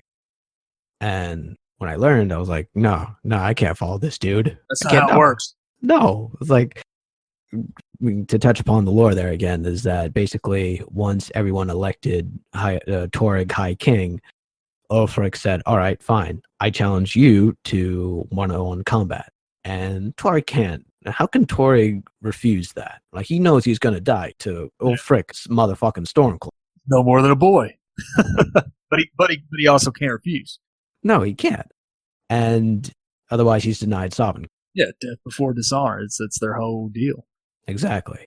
And so it's like, can't remember which dialogue it was, but some Imperial dude says, like, all Ulfric had to do was ask Torrig, and he would have given the crown to him because Torrig respected Ulfric that much for it. Yeah. And I'm like, why do that in the first place? I'm sure Ulfric's not a stupid dude. Ulfric could have asked him easily, but for what reason do you need to do it through an honor? Right. I mean, well, and see, there you kind of get into play like what we were talking about earlier, and maybe some of the mind games and some of the strings being pulled from other way. Even if they're emotional strings, that this guy's he's working with the elves. That is very true. So you get that. Well, I'll just wipe him out because true Nords are going to respect me for just blowing this guy up because he's already dishonored us. So you got that kind of thing going. But that's why I think in hindsight, like now, I'm kind of right down the middle, and believe it or not, and me and Asgard, we talk about this all the time. And Dom with Adolfric, he's kind of the same mindset. I'm not too keen on like Jurgen Windcaller, really, like at all. Like Iceli, if Rokthor gets to Sovngarde, he might punch him in the face. which people hear like, what? Like, that's a Nord hero. Like, you can't do that. Like, but this guy takes the gift that was given to our people by Kine, and he squanders it. And everybody's, oh well, because what happened at Red. So what? If you get your ass kicked, you get back up, and then you shout a little louder, And so instead of doing that, it was like, oh well, this has taught me that we'll just be passive, It'll be a learning thing. We might use it. Like, no, bro. Like, that's not what it was meant for. And so in the same respect, now here's one that'll really. This is the kicker here. Okay. And there's going to be somebody going, most of the Nords anyway. Right. In the same regard, now obviously he's not there yet, so I can't. This is not an in-character thought. This is all me. But in the same vein, I put Talos there a lot. Really? Yes, absolutely. Because and maybe we'll find out more later, and we'll get and it could go either way with him. The Jurgen Windcaller is a little more clear cut, but in the same vein as that, here was a guy that, you could say he started, the new empire in the third era and all this thing and like that. But, what was he really? Was he ours? Was he a Breton? Was he doing why was he using this Numidian? You know what I mean? Like, why was he doing all these weird, somewhat dishonorable kind of things when it comes to, what we believe, you know what I mean? So, I mean, I can understand where you're coming from. Well, I was just going to say, and to me, like, if you look at the Skyrim in the fourth era, if you look at all that and you think about the Talos worship and, they're going to ban it and stuff like that, but the old ways are almost forgotten by the time you get there. What do you mean by the old Like, ways? and not the old ways, but the general. You've kind of got that. Everyone's kind of like made peace with the fact that we're just going to adopt this altogether pantheon of deities. So it's Kenrith, and you know what I'm saying, and like, so we're not going to be these reverent, like, we're still going to say Shore's bones and stuff like that, but we're not really all about Shore anymore. We're really not all about Kine and Kine's breath and stuff like that. Kenrith is just one of those other ones. I don't know. I humbly disagree with you there because they have a whole section in Skyrim dedicated to Kynes Grove. Even in ESO as well, they have a dedicated quest chain. Excuse me. Well, right, but in ESO, but I'm talking about in Fourth Era Skyrim, like the stuff is there, but it's less evident. Like there's that one quest where you go on that hunt. There's that sacred hunt, and the guy's talking about. Do you remember that one? I'm reaching here, but it's the old ways, and you hunt like those big giant avatars of the animals and stuff like that.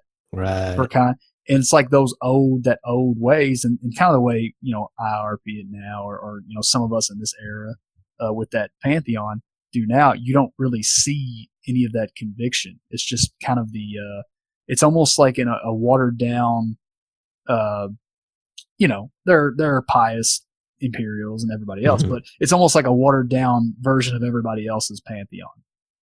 Like we all just kind of agreed this is it. So no one's out there really thinking that Kine breathed, man to life and she's on our side and we're going to go do these things for Skyrim. It's just one of the ones, it's like, and it's almost to me like even the whole Talos thing kind of propelled that forward. Like, we worship Talos now because he did that. He's the most important one. And it's like, I'm over here like, no, man, like Talos ain't nothing without Kine, like, okay. Like, she gave him what he had. And then, maybe he squandered it or used it wrong. Just like Jurgen Windcaller, he here's this great gift. And because of one defeat or in which, depending, and that's the thing, it's all fun because it's all open to interpretation because there's a million different, even within the lore, there's a million different recollections of it, but if you believe a certain one, he was defeated because of treachery, of more elven tricks.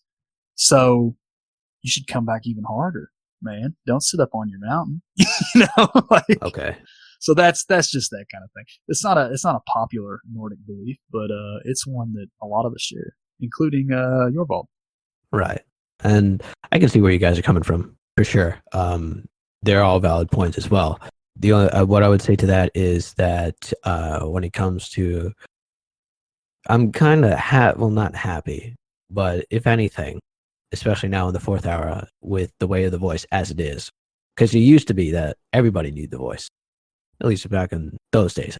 Right. But it kind of entropied, and now you have the Greybeard as the last bastion of voice knowers. It'd be nice if there were more voice knowers. I think that if there were more Nords that knew the way of the voice, if the Greybeards were much more open to just teaching regular small folk to do it to the way of the dragon, I'm sure Skyrim would have no problem pushing back the elves or remaining independent. But that's neither here nor there. But I'm kind of glad in a way that at least he went down that way, so that there is at least one order, one God-given order that still clings to the Thu. Albeit the way they use it, I guess, since you're bringing all these points to life and blowing my mind out of the water, it's definitely, for sure, questionable. In terms of Talos worship, what I don't know. What do you? Let me ask you this first. Do you subscribe to him being a Nord? Or do you subscribe to him being a Bren? See, that's the, I don't know. That's the tough one. The more and more I conceptualize it and read, he seems pretty Bretonish, man.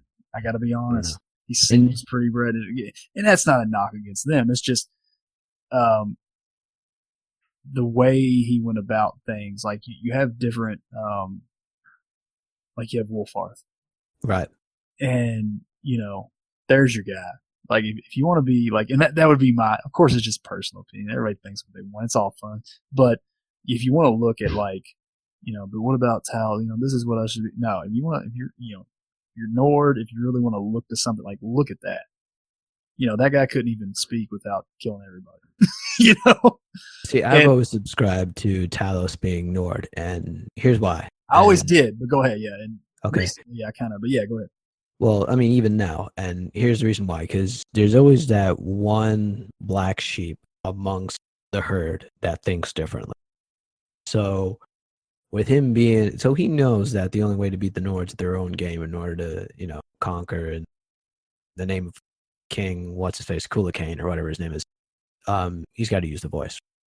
When it comes to using the Altmer, of course, he's got to figure out how to use Numidian, because the Numidian in and of itself is how do I say that? Different enemies, different stakes. So you're not going to go ahead and beat the same enemy with the same approach every damn time. That's just not adaptive or anything like that.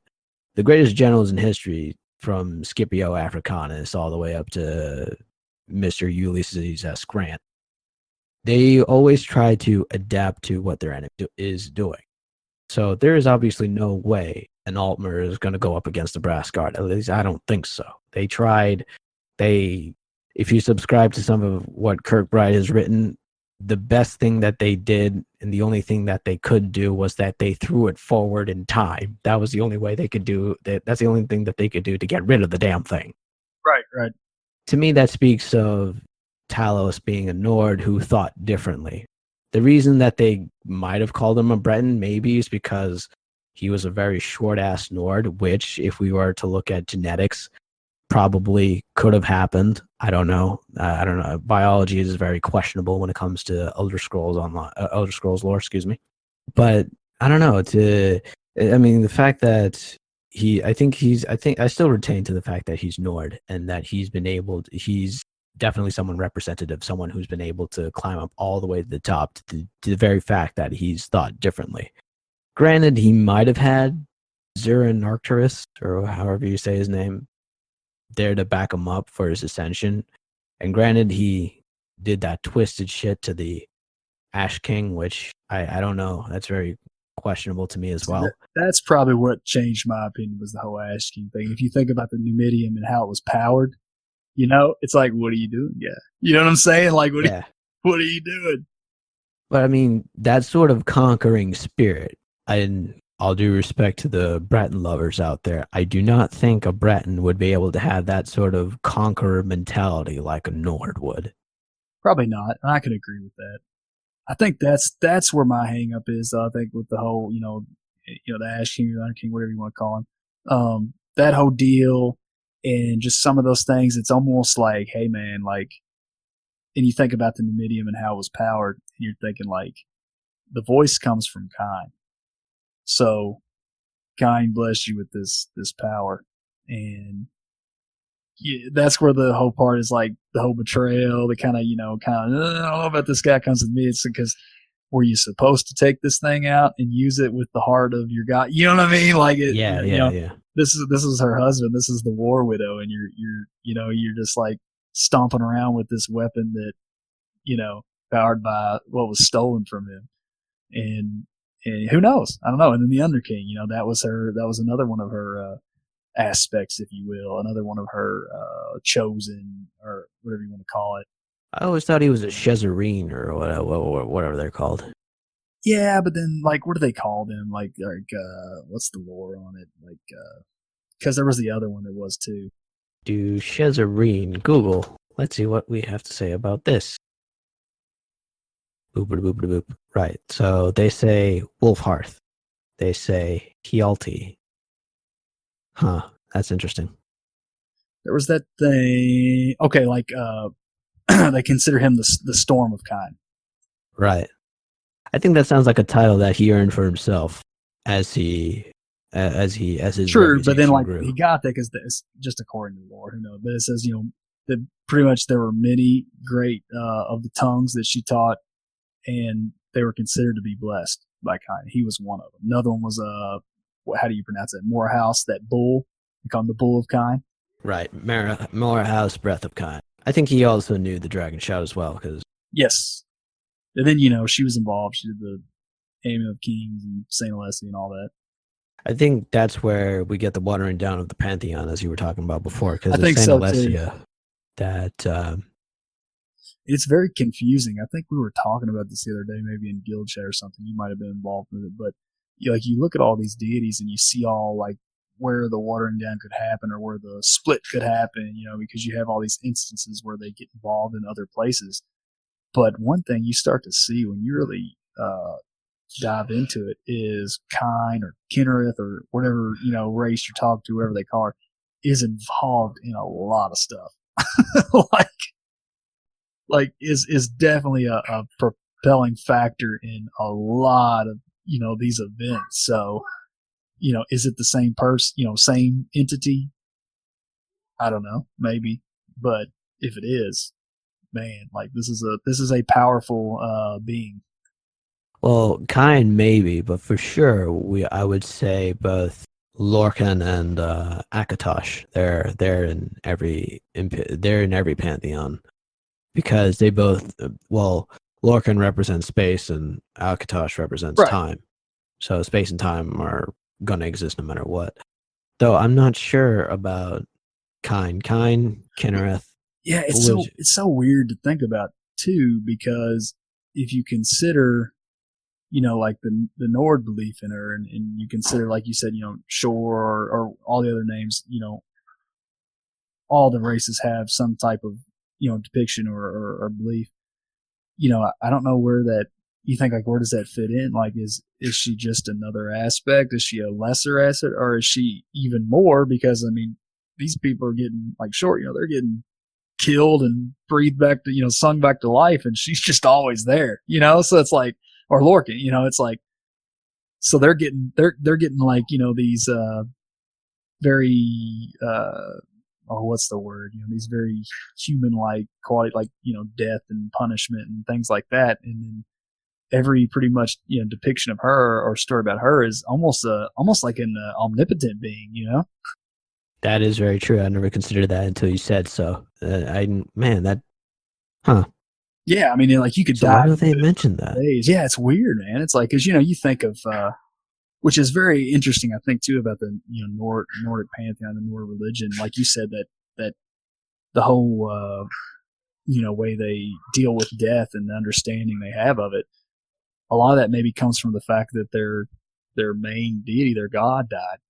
Yeah, like they have that, they have sort of a connection there, and Sovngarde and everything that comes along with that. But then again, they also have this goddess of storm, mother of Nords, that never dies, and from what we can see, is never defeated, in any manner whatsoever.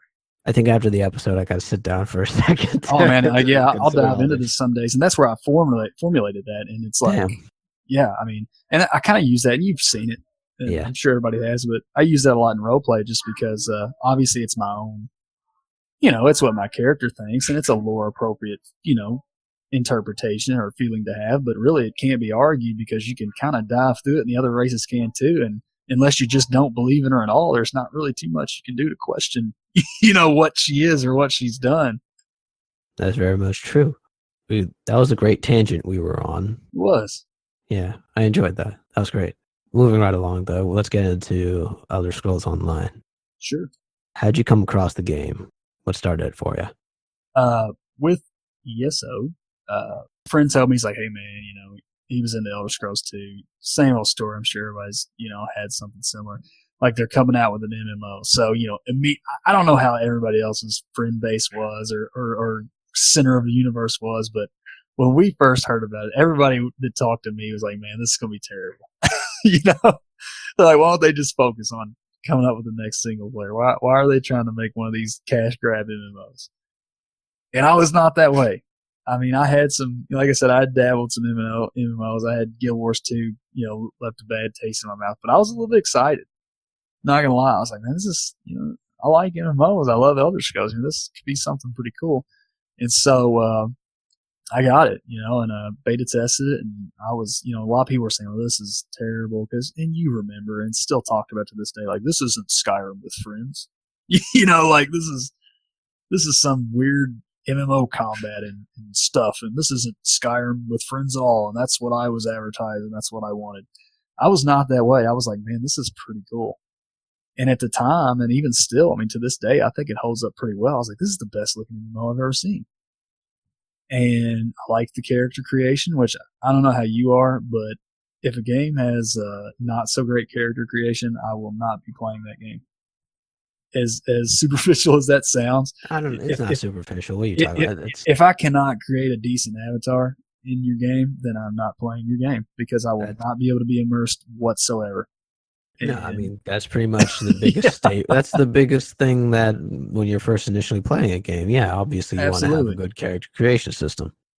And so I thought it had that. I loved the world. I thought it was cool. I had to get used to the combat a little bit because, the only thing I had experience with before was, obviously, the standard Elder Scrolls and then, the old school style, MMO cooldowns and things of that. But I liked it. I liked it a lot. And I didn't RP then. I didn't know anybody else that played. So I just played through the story by myself. And I will tell you, I quit a few times for, weeks at a time, stuff like that. And for the sheer reason of it was too hard. And I look back now and I laugh at that.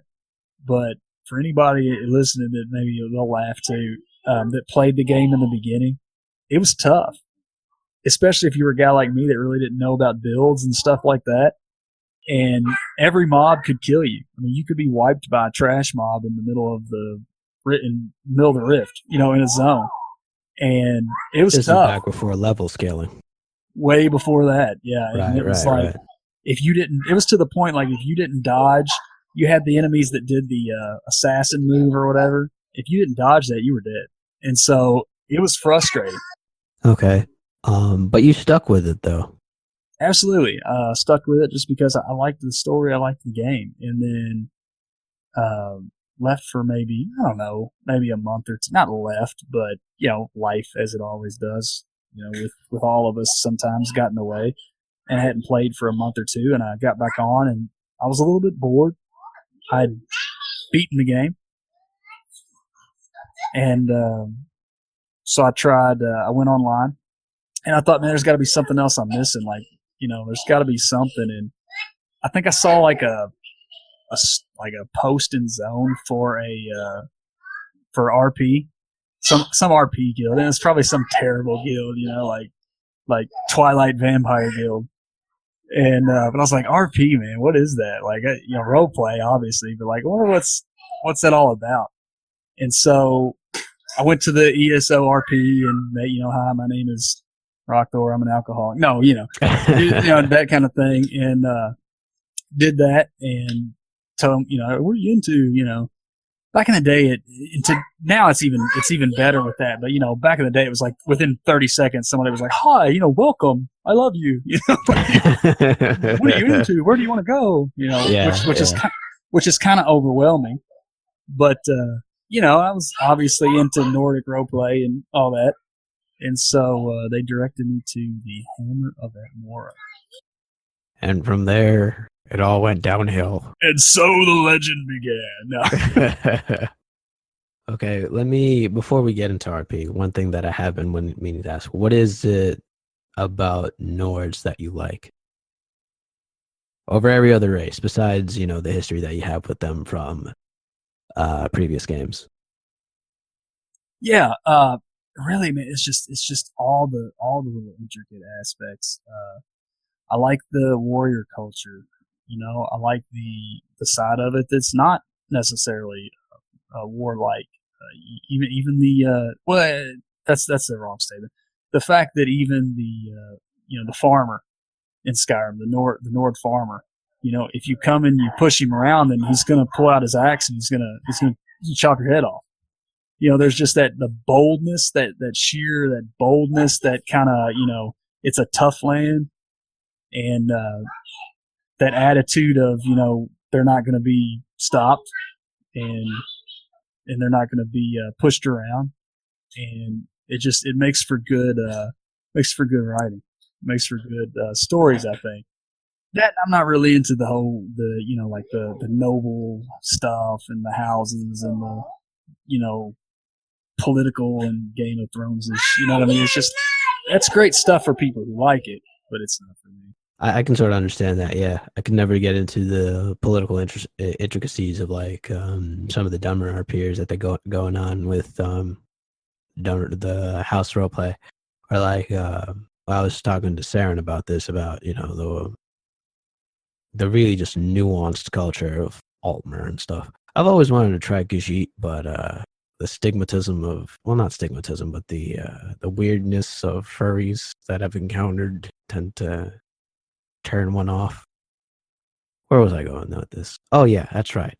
So you join up with the Hammer of Etmora. You from there the legend began. So this is interesting. Talk to me about Rokthor's start in Hammer of Etmora. What was that like?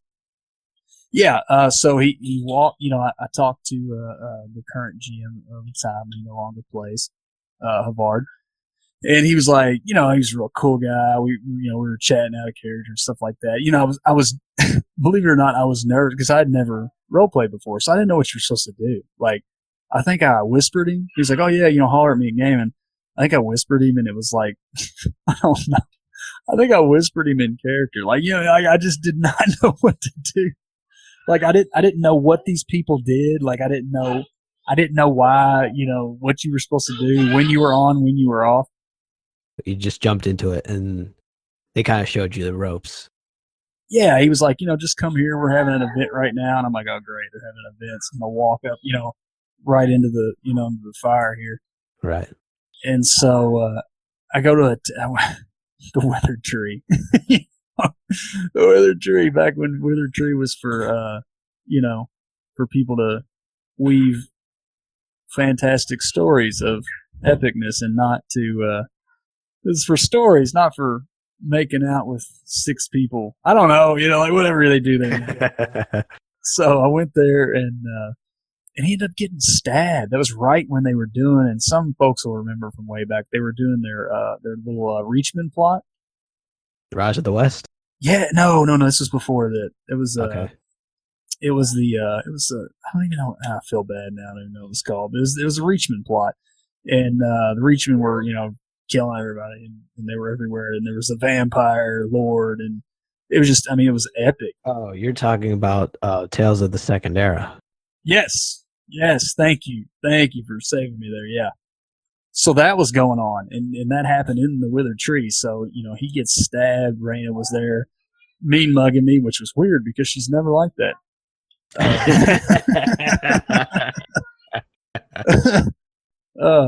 And so I just started talking to him, like, oh man, and just pretty much being a Nord that's walking around in a tavern. And just one thing led to another. I kind of always had the same mix of jovial fun and also Nordic attitude, and they invited me back to the hall, and got my backstory and this and that, and joined up, ready to cut things down for Skyrim. Okay, so you started RP first, then you did your backstory. I was going to ask about that. Yeah, I had a little bit of one in mind, just pretty much just enough where I could interact with people, and if something came up, I could not be drawing blanks. So I had a little bit of a basis in mind about just where he was born and what happened and things like that. But so just a little, and then as I think really probably after that interaction, because I was still testing the waters, so I had written some things and saved them and looked at them a few times, but nothing serious. And I thought, well, I'll try this out. If it's something I'm into, then I'll flesh it out. And it was something I was into, so I logged out and got to fleshing it out real quick. All right. So what is Rokthor's backstory? Where does he hail from? What's his origin? Yeah, he's from East March, a pretty good ways away from Windhelm, and he is a small farm, mother and father. He was only child, and they I might still see. That's one of those stories we were talking about earlier, that from back in the day, that I just used to give the little snippets of, so people could kind of have some kind of hook that I really need to bring back up or dig out of whatever archive it's in and repost. But it was it was a pretty simple thing. They were just farmers. There was nothing exciting at all, and there was nothing epic at all, and they were just raising him the same way. And his mother could read, which was, I think, that's a pretty interesting aspect, and especially from some more commoner type Nord family. And so she was kind of teaching him along. And when he was 5, a bandit clan from the mountains, the shadow of the mountain, they came, and the gist of it was they were extorting money and things like that from just the commoners, and just doing bandit guy stuff, of that nature. And but his father was an honorable man, so was mother, and they wouldn't take it anymore. They had kind of made some enemies within the clans already by giving a lot of stuff away, both of their harvest and stuff like that to some of the less fortunate. There were some farms burned down, so they gave like half their crop, just stuff like that. They were just decent people. They were honorable, and so that raised some red flags within the clan. So they decided, well, this, and they never paid. They didn't pay protection money. They wouldn't be extorted. So that would not stand, and so they were cut down. They were murdered in front of him. And he was only 5 at the time, and he was pretty much just as anybody would at that age. His father probably killed a good score of them, but they overwhelmed him. They cut him down. They killed his mother the same, and he just was there alone. And for whatever reason, they spared him the axe, and they took him along with them. And that's where things got pretty interesting for him, because he spent the better part of the rest of his young life into adulthood with those clans, learning the art of war and fear. And he himself, before his great awakening, if you will, was one of those people that he really should have hated, but that's all he had. So you do what you got to do to survive. So he was a enforcer, because he was a big guy, and he was a burly guy with that farmer's frame, and he took to the sword pretty well when the bandit lords and whatever trained him. And so yeah, he stayed with them. That's all he had. That was his family thereafter, and he became one of them. And it wasn't until he kind of came of age and call it divine intervention or whatever. He just he realized that that wasn't his path. The path of honor was his path. That he broke free from that, and he took it out on some people that probably deserved it, and found himself a wife. All right. Now, when that divine intervention, was it like a specific event that you had in mind, or is it just sort of like he found ESO Jesus? Yeah, no, he for him. Talk to me about that turning point. Let's go with that. For him, it was they started to when extortion money, and obviously they probably had dealings with more honorable folks than themselves, like the companions and things like that. When things like of that nature kind of put the pinch on them, they got into some other things, and so they started to deal in flesh with Dunmer. Oh dear. Yeah, and so that became the new hot thing for illicit gains.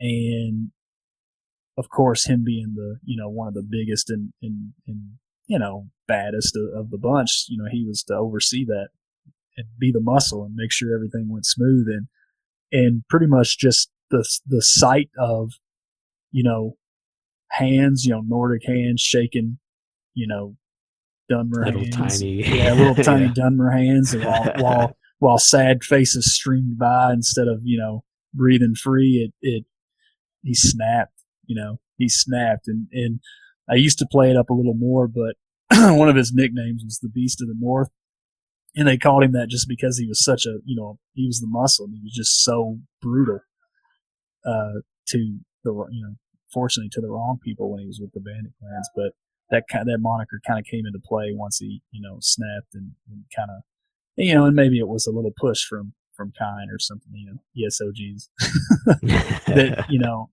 that gave him that strength or whatever to do that. But yeah, he tore through them pretty good, and he set out on his way. And actually, I used to RP that up a little more. I think in his RP career now, he's kind of earned the right to be a little less worried about such things. And most of those people are probably, those characters, if you will, are probably dead. But for a good long while, even with the companions in his early years, whenever he was in East March, he would always look over his shoulder. But not only that, but it's also something of a redemption story. Like only then does he realize that, well, okay, maybe this might not be the best path for me, and now I have to work twice as hard. It sort of harkens back to a sort of original sin trope. Absolutely, and that's that's the only way, and that's kind of when when he went to the tavern and we were with companions, it kind of spoke to him because he thought, well, this is it. This is my chance. This is the only way I'm getting to Sovngarde. Right. After everything, like, this is it. Like, I've got to do something. It's not going to be enough just from here on out to walk around and work hard and drink and maybe die in some foreign field. Like, this is not enough. Like, I'm going to have to serve Skyrim. And this is where our characters actually share a point of commonality. I remember you once said that Rokthor's biggest fear is that he doesn't get into Sovngarde, which is the same thing for my Nord as well. Sovngarde is something very central, but besides Nordic heaven, what is Sovngarde to Rokthor? Why is it central to his identity? I think to him, it's the it kind of ends that, closes that redemption loop. And for him, it's every it's not, obviously it's the Nordic heaven, but to him, it's every good thing that he's ever known, be it, people or his parents, family, things like that, people he respected, that, other Nords or things like that. Anything good that he's ever known, that's where he believes they ended up. So there's nowhere else for him to go. You know what I mean? And he feels like he still has things to say to those people, like, hey, remember how terrible I was? Look what I did. Did you see me down there? Let me tell you this story about some stuff. So part of it's also being acknowledged by, those he's wronged. Like, I may have done this in the past, but I'm here now. That's a testament to how much work I've got to. Right. For him, it would be that, there would be adversaries, possibly there to welcome him back, and that's a big thing for him. Not only the, the people that influence him and alliances and allies, but there'd also be, and that was a big thing in that Return of the West thing. I mean, he actually, there were red shirts, but player characters that they were RPing on that he fought and killed. And he wouldn't leave until they're bought. Like, a few of them he carried, dead back to Fallowstone, and put them on the pyre and said the words. Right. Because even though they were his adversary, they were still Nords. They were still of Skyrim, and they fought hard. And he was the victor that day, but he wouldn't leave them there to rot. And he figures, people like that will be waiting on the other side too. I mean, not only that, but like, one thing that I find, this is going back to Skyrim again, one thing I found interesting was that Ulfric, though his soul does get lost in the mist, once that all clears up, we can safely infer that he goes to Sovngarde, right? So the general outline there is that so long as you die for what you believe in, you make it into Sovngarde. That's how I always looked at it. So you could be a genocidal Hitler maniac of a Nord, going on some rampage against, what's a race that gets always picked on? Some rampage against Khajiit, right? But if you die if you die and if you truly believe in that cause, you still go to Sovngarde. And it sounds kind of fucked up. It does, and I guess it is. I mean, when you really think about it in terms of our understanding, like Right, but here's the thing. Here's the thing, though. Even though if you die for what you believe in, even if it's for good or for evil, either way, it's not like you're going to be a benevolent or a malevolent soul in the afterlife. Why? Because you have everything that you want. You're in paradise. Sure. What reason is there for you to cause evil? You know what I mean? Exactly. Yep. So if I were to think about it, if Rokthor were to meet the people that he's killed or the people that just downright hated his guts, and I'm sure there's a few of them, they would have been like, "Hey, bruv, what's up?" Oh, absolutely. And I think to him, and just that, especially in that Nordic sense of honor and of pride and things like that, maybe, he got up there and, maybe they'd be like, oh, it's time for round two. Like, I saw what you did to that, necromancer, but, that was all, that was pretty sweet, but, Right. well, let's cross swords again up here, for the fun of it, like, yeah. So like they would be, essentially. yeah. And so they would, it would be that sort of deal. Like, and for him, and especially in his, later years, for him with the whole in this art now that he's kind of found himself in, he's pretty much all his eggs are in one basket. I mean, everything's in the Kind's sword, if you will. Her weapon of justice on Nern, and whatever she calls him to do, or at least in his mind she calls him to do, he has to do it. And there's no ifs, ands, or buts, and that differs a little bit from the what we know, or the probably the truth to how you get to Sovngarde. But he's just a man. That's what he thinks. Right. And so to him, that's all he's got. So with the Cold Harbor thing that we just wrapped up, a plot with Asgard, which was a fantastic story plot. The gist of that was there were souls that deserved Sovngarde that were trapped in that realm, and so the Mother of Storms, pretty much bid him, you go there and you release him, like you make sure of it, and so he did it, and there was no fear of falling. There was no like, well, it's it's pretty bad down there. Maybe we just ought to skip this one. Let's sit this one out. Like there's no choice in the matter. He no longer has that choice. Has been taken away, at least in his own mind, because whatever she bids, now he does.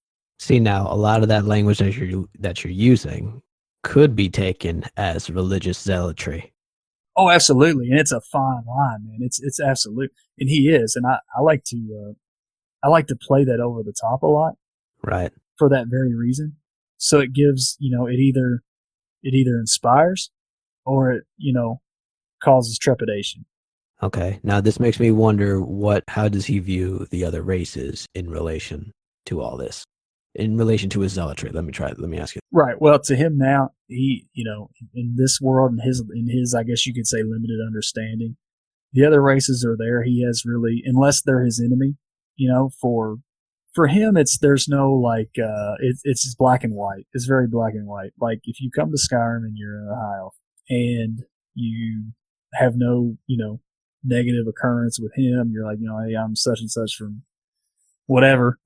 I'm high elf such and such. I'm just here to work and live. Then he has no problem with you whatsoever. Which is kind of changed. Used to be, it was very there was a hint of racism, there was a hint of all that, but now I think in his elder years that's changed a lot. Like he doesn't care. He doesn't care that you're there if you're his ally or you're his friend or you're at least just doing what you got to do to survive. If you're just there to live, like I'm just here in Skyrim, just doing my thing too, man. I'm just trying to survive. That's okay with him. He has no qualm with you. He has no problem with you. As far as his zealotry and stuff, and that matter, that's never going to change, and you'll never be able to stop that. He just assumes that whatever God you pray to or whatever thing you follow, it's not as strong as his. But hey, hopefully she likes you and she sends you to whatever heaven you guys go to. As long as you're not making human sacrifices, right? Exactly. Yeah. Like if you're living an honor man life, if you're doing your own thing, whatever. As long as you don't cross him, that's do what you got to do. Now, don't get into a debate with him and tell him that your elven gods are superior in Skyrim. You know? Quickest way to the axe. Right. He's going to have a real problem with that. He's like, come here and let me show you how powerful they are. You know? Invoke their name right now. You know? Bring them here. Just like with that. And I know if Salasa ever hears this, she'll roll her eyes because when we did that thing over in those AD lands, like with the Mortimer, like he was very excited to be in their temple because has anyone seen a serpent god? I'm looking for a serpent god. I mean, he assumed it would be there, and he wanted nothing more than to fight it because he, in his mind, hey, their god's weaker than my god, you know, and I'll kill it, and then they'll see, you know, like summon it here now. And he thought, you know, worst case scenario, it kills him, and he goes to Sovngarde regardless. And he goes over and is like, man, did you guys see when I fought that serpent god? That was sweet, right? You know, it's a win-win. I love it.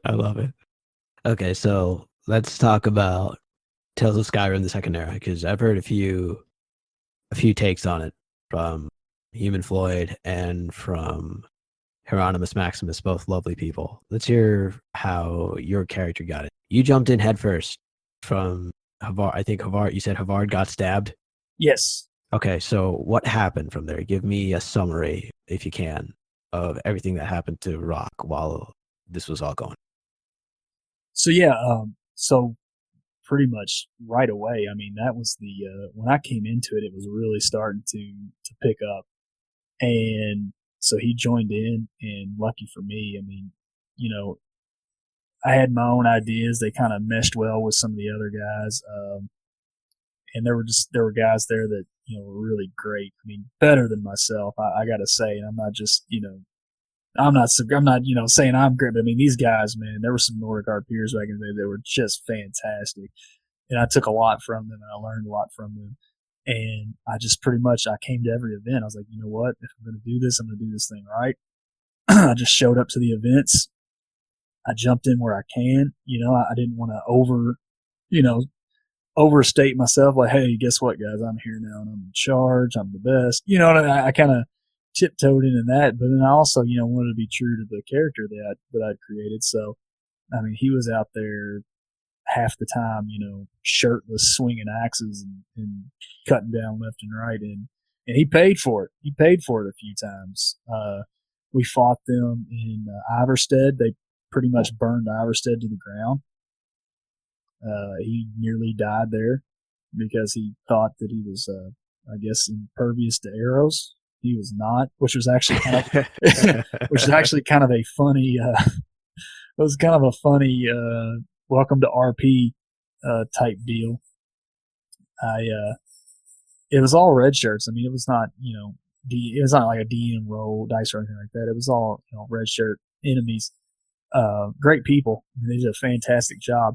But you know, have you ever been in the situation where all of a sudden everybody leaves you, or for some reason everybody's out of the nearest vicinity, and you find yourself standing alone with like 8 enemy red shirt RPers? So the only person they have to emote at is you. Not really, because I'm not an idiot. But go ahead. Well, I was an idiot. I was an idiot. And the funny thing was, I was so new to it, I was just waiting my turn. I'm just throwing shade at you. No, you're fine. You're fine. So I was just waiting my turn to post. Well, while I'm waiting for my turn, everybody just hurried up and quick posted that they were getting the heck out of there, and went through some portal. And I was like, okay, it's my turn. Well, in between me hitting enter and it being my turn, every one of the red shirt enemy RPers emoted that they shot me or at me. So it's like, well, now here's the dilemma. See, that's baptism by fire. Oh, it was. It absolutely was. So, you know, I was like, I got to do something here. I can't, God blowing myself out of this one. And so luckily, Thoroff, which was our guildie GM at the time, great Nord RPer, he sees that, I'm waiting to, he knows I'm new. So he sees that I'm waiting to emote, and he sees them all emote that all at the same time with my name in bold, Rokthor, arrow at Rokthor, arrow at Rok, And so he quickly, and the guy could type faster than anybody I've ever seen in my life. I mean, this guy was throwing out, paragraph RP lines in about 5 seconds. Like, you couldn't get, like, it wasn't, he was one of those people, and you've probably RP'd him before, it's not even worth trying to keep up with. Just post what you got to post and let them do their thing. So he's rapid firing these. He steps back from the portal, so to say, and he just rapid fires these lines out. So I emoted like 3 of the arrows hit me. I dodged 2 of them, and then I'm like, I don't know what I'm going to do. Like, there's no way. He emotes that a hand comes out of the portal and yanks my idiot self through. So I come out on the other side like a pincushion and fall over. But, we had some mages and some medics and things, so I lived. I lived to die again on several other occasions. All right. So, you were present for all of that for the entirety. Yeah, that was okay. Man, that was a great event. Let's skip over to the end then. Alice Salar, if I remember correctly, was trying to get to the Greybeards in an effort to learn the way of the voice. I think, I don't know. Floyd, if you're listening to this, I apologize for getting the details wrong. It's been long for me too, so I'll butcher them too. But yeah, something like that. And then what was the vampire? The Pale Giant. I don't know about the Pale Giant. Yeah, he was the main antagonist. Yeah, Alice Salar. I think he was Imperial by what Floyd told me. Jurok Deathcaller. My phone a friend gave me that name. Jurok Deathcaller. And man, that guy could play an enemy. Oh man, that was one of the best RP antagonists I've ever seen in my life. And so he was climbing the steps, and I actually am disappointed I didn't get to be around the finale of that, like the actual happening of him. But I was down back near Iverstead, cutting down anything that moved, and kind of looked up to the hill and saw them, going per se. We all know that the steps aren't really, in game. And they cornered him. Avard was there, Thoroff, which I mentioned before, our GM, and several others, but it ended up being Thoroff versus Jurok, and Thoroff got the better of him. And if I'm not mistaken, he smashed his head against the steps, like blew it up balloon style. Took him to the ground and just smashed him. So that was pretty epic. I think he was actually I know he was a werewolf in character. I think he actually ended up tapping into that and going at it. So that would have been some interesting RP there, because we like to keep that, especially within. Well, I think with any guild that's not a just outright supernatural or werewolf guild, you try to keep that sort of thing under wraps. So that would have been interesting to have seen your kinsman and wolf out to kill the vampire, but I did not. I just heard the tale of it later that he smashed his head, but right. There's actually more to the story. Do you know who played Jurok Deathcaller? I'm curious. Yes, it was. Someone's going to tell me. Moriel. Oh, okay. See, that's Morriel. Fantastic role player. Fantastic. Well, Moriel, I doubt you're listening, but yeah, you're definitely on the list of some people that I should interview. You're about the 3rd person that's called her. Fantastic. First one was Floyd.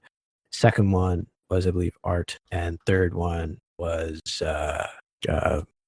words they escaped. Third one's you, actually. Yeah. So yeah, I gotta talk to her at some point. So Tales of the Second Era ends. Where does Rok find himself in the aftermath of it all? Yeah, so in the aftermath of that, he had done enough in the eyes of his shield siblings, or soon to be shield siblings, to be owed as one of the shield bearers, welcomed into the ranks fully as a companion. And so, he was very glad to have, that honor. That's what he had strived for. And so he was owed in a ceremony, much like you probably remember. And from then on there, it was just contracts and RPing with the greater the now deceased, is that the right word? Defunct? But always in our hearts, children of Skyrim community. Which there was a lot to do there. I mean, that was, I think a lot of the newer people may not know, or maybe they don't have. Maybe they're tailored to there. I know I've heard tales. Yeah. So there was a lot of inter guild kind of stuff. There was a lot of involvement, a lot of things going on, and he threw himself into whatever he could if it was a chance to to help, to bring honor to the companions, to walk the path and be like Ysgramor. He did it. He did it. Whatever it was, and as time passed, he was recognized. ICB, of course, and a little out of character just because I was around a lot and contributed. And he was made. I was made an officer. He was made a captain, if you will, in the ranks. And from there, he really focused on training of newer recruits and just help to do what he does, help to whatever needs, whatever was needed at the time to keep up appearances and make sure that the ne'er-do-wells of Skyrim knew that there was a honor-bound group of warriors that would very quickly put an end to their ways. And I think about that time, that's probably when you came around. I don't know. I didn't come around in the afternoon. Well, no, I came like I jumped 2 years later. I jumped ahead more. Yeah. And with that, I'm afraid we'll have to bring part 1 of this episode to a close. But don't worry, you'll find part 2 just a click away. Please join us as Rokthor and I delve further into his character's experiences, starting with a seminal event that changed his character's life. We hope you guys enjoyed this, and we'll see you in the next one.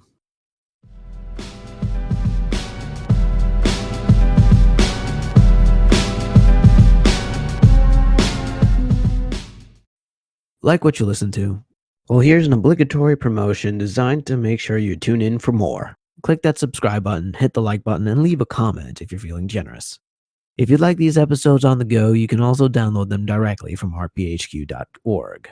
RPHQ offers roleplayers a wide variety of resources to draw from to enhance their own role-playing experience. Want to roleplay a blacksmith but you have no dang clue how dang blacksmithing works? RPHQ. Trying to figure out how to make your players fear you in your tabletop game? RPHQ.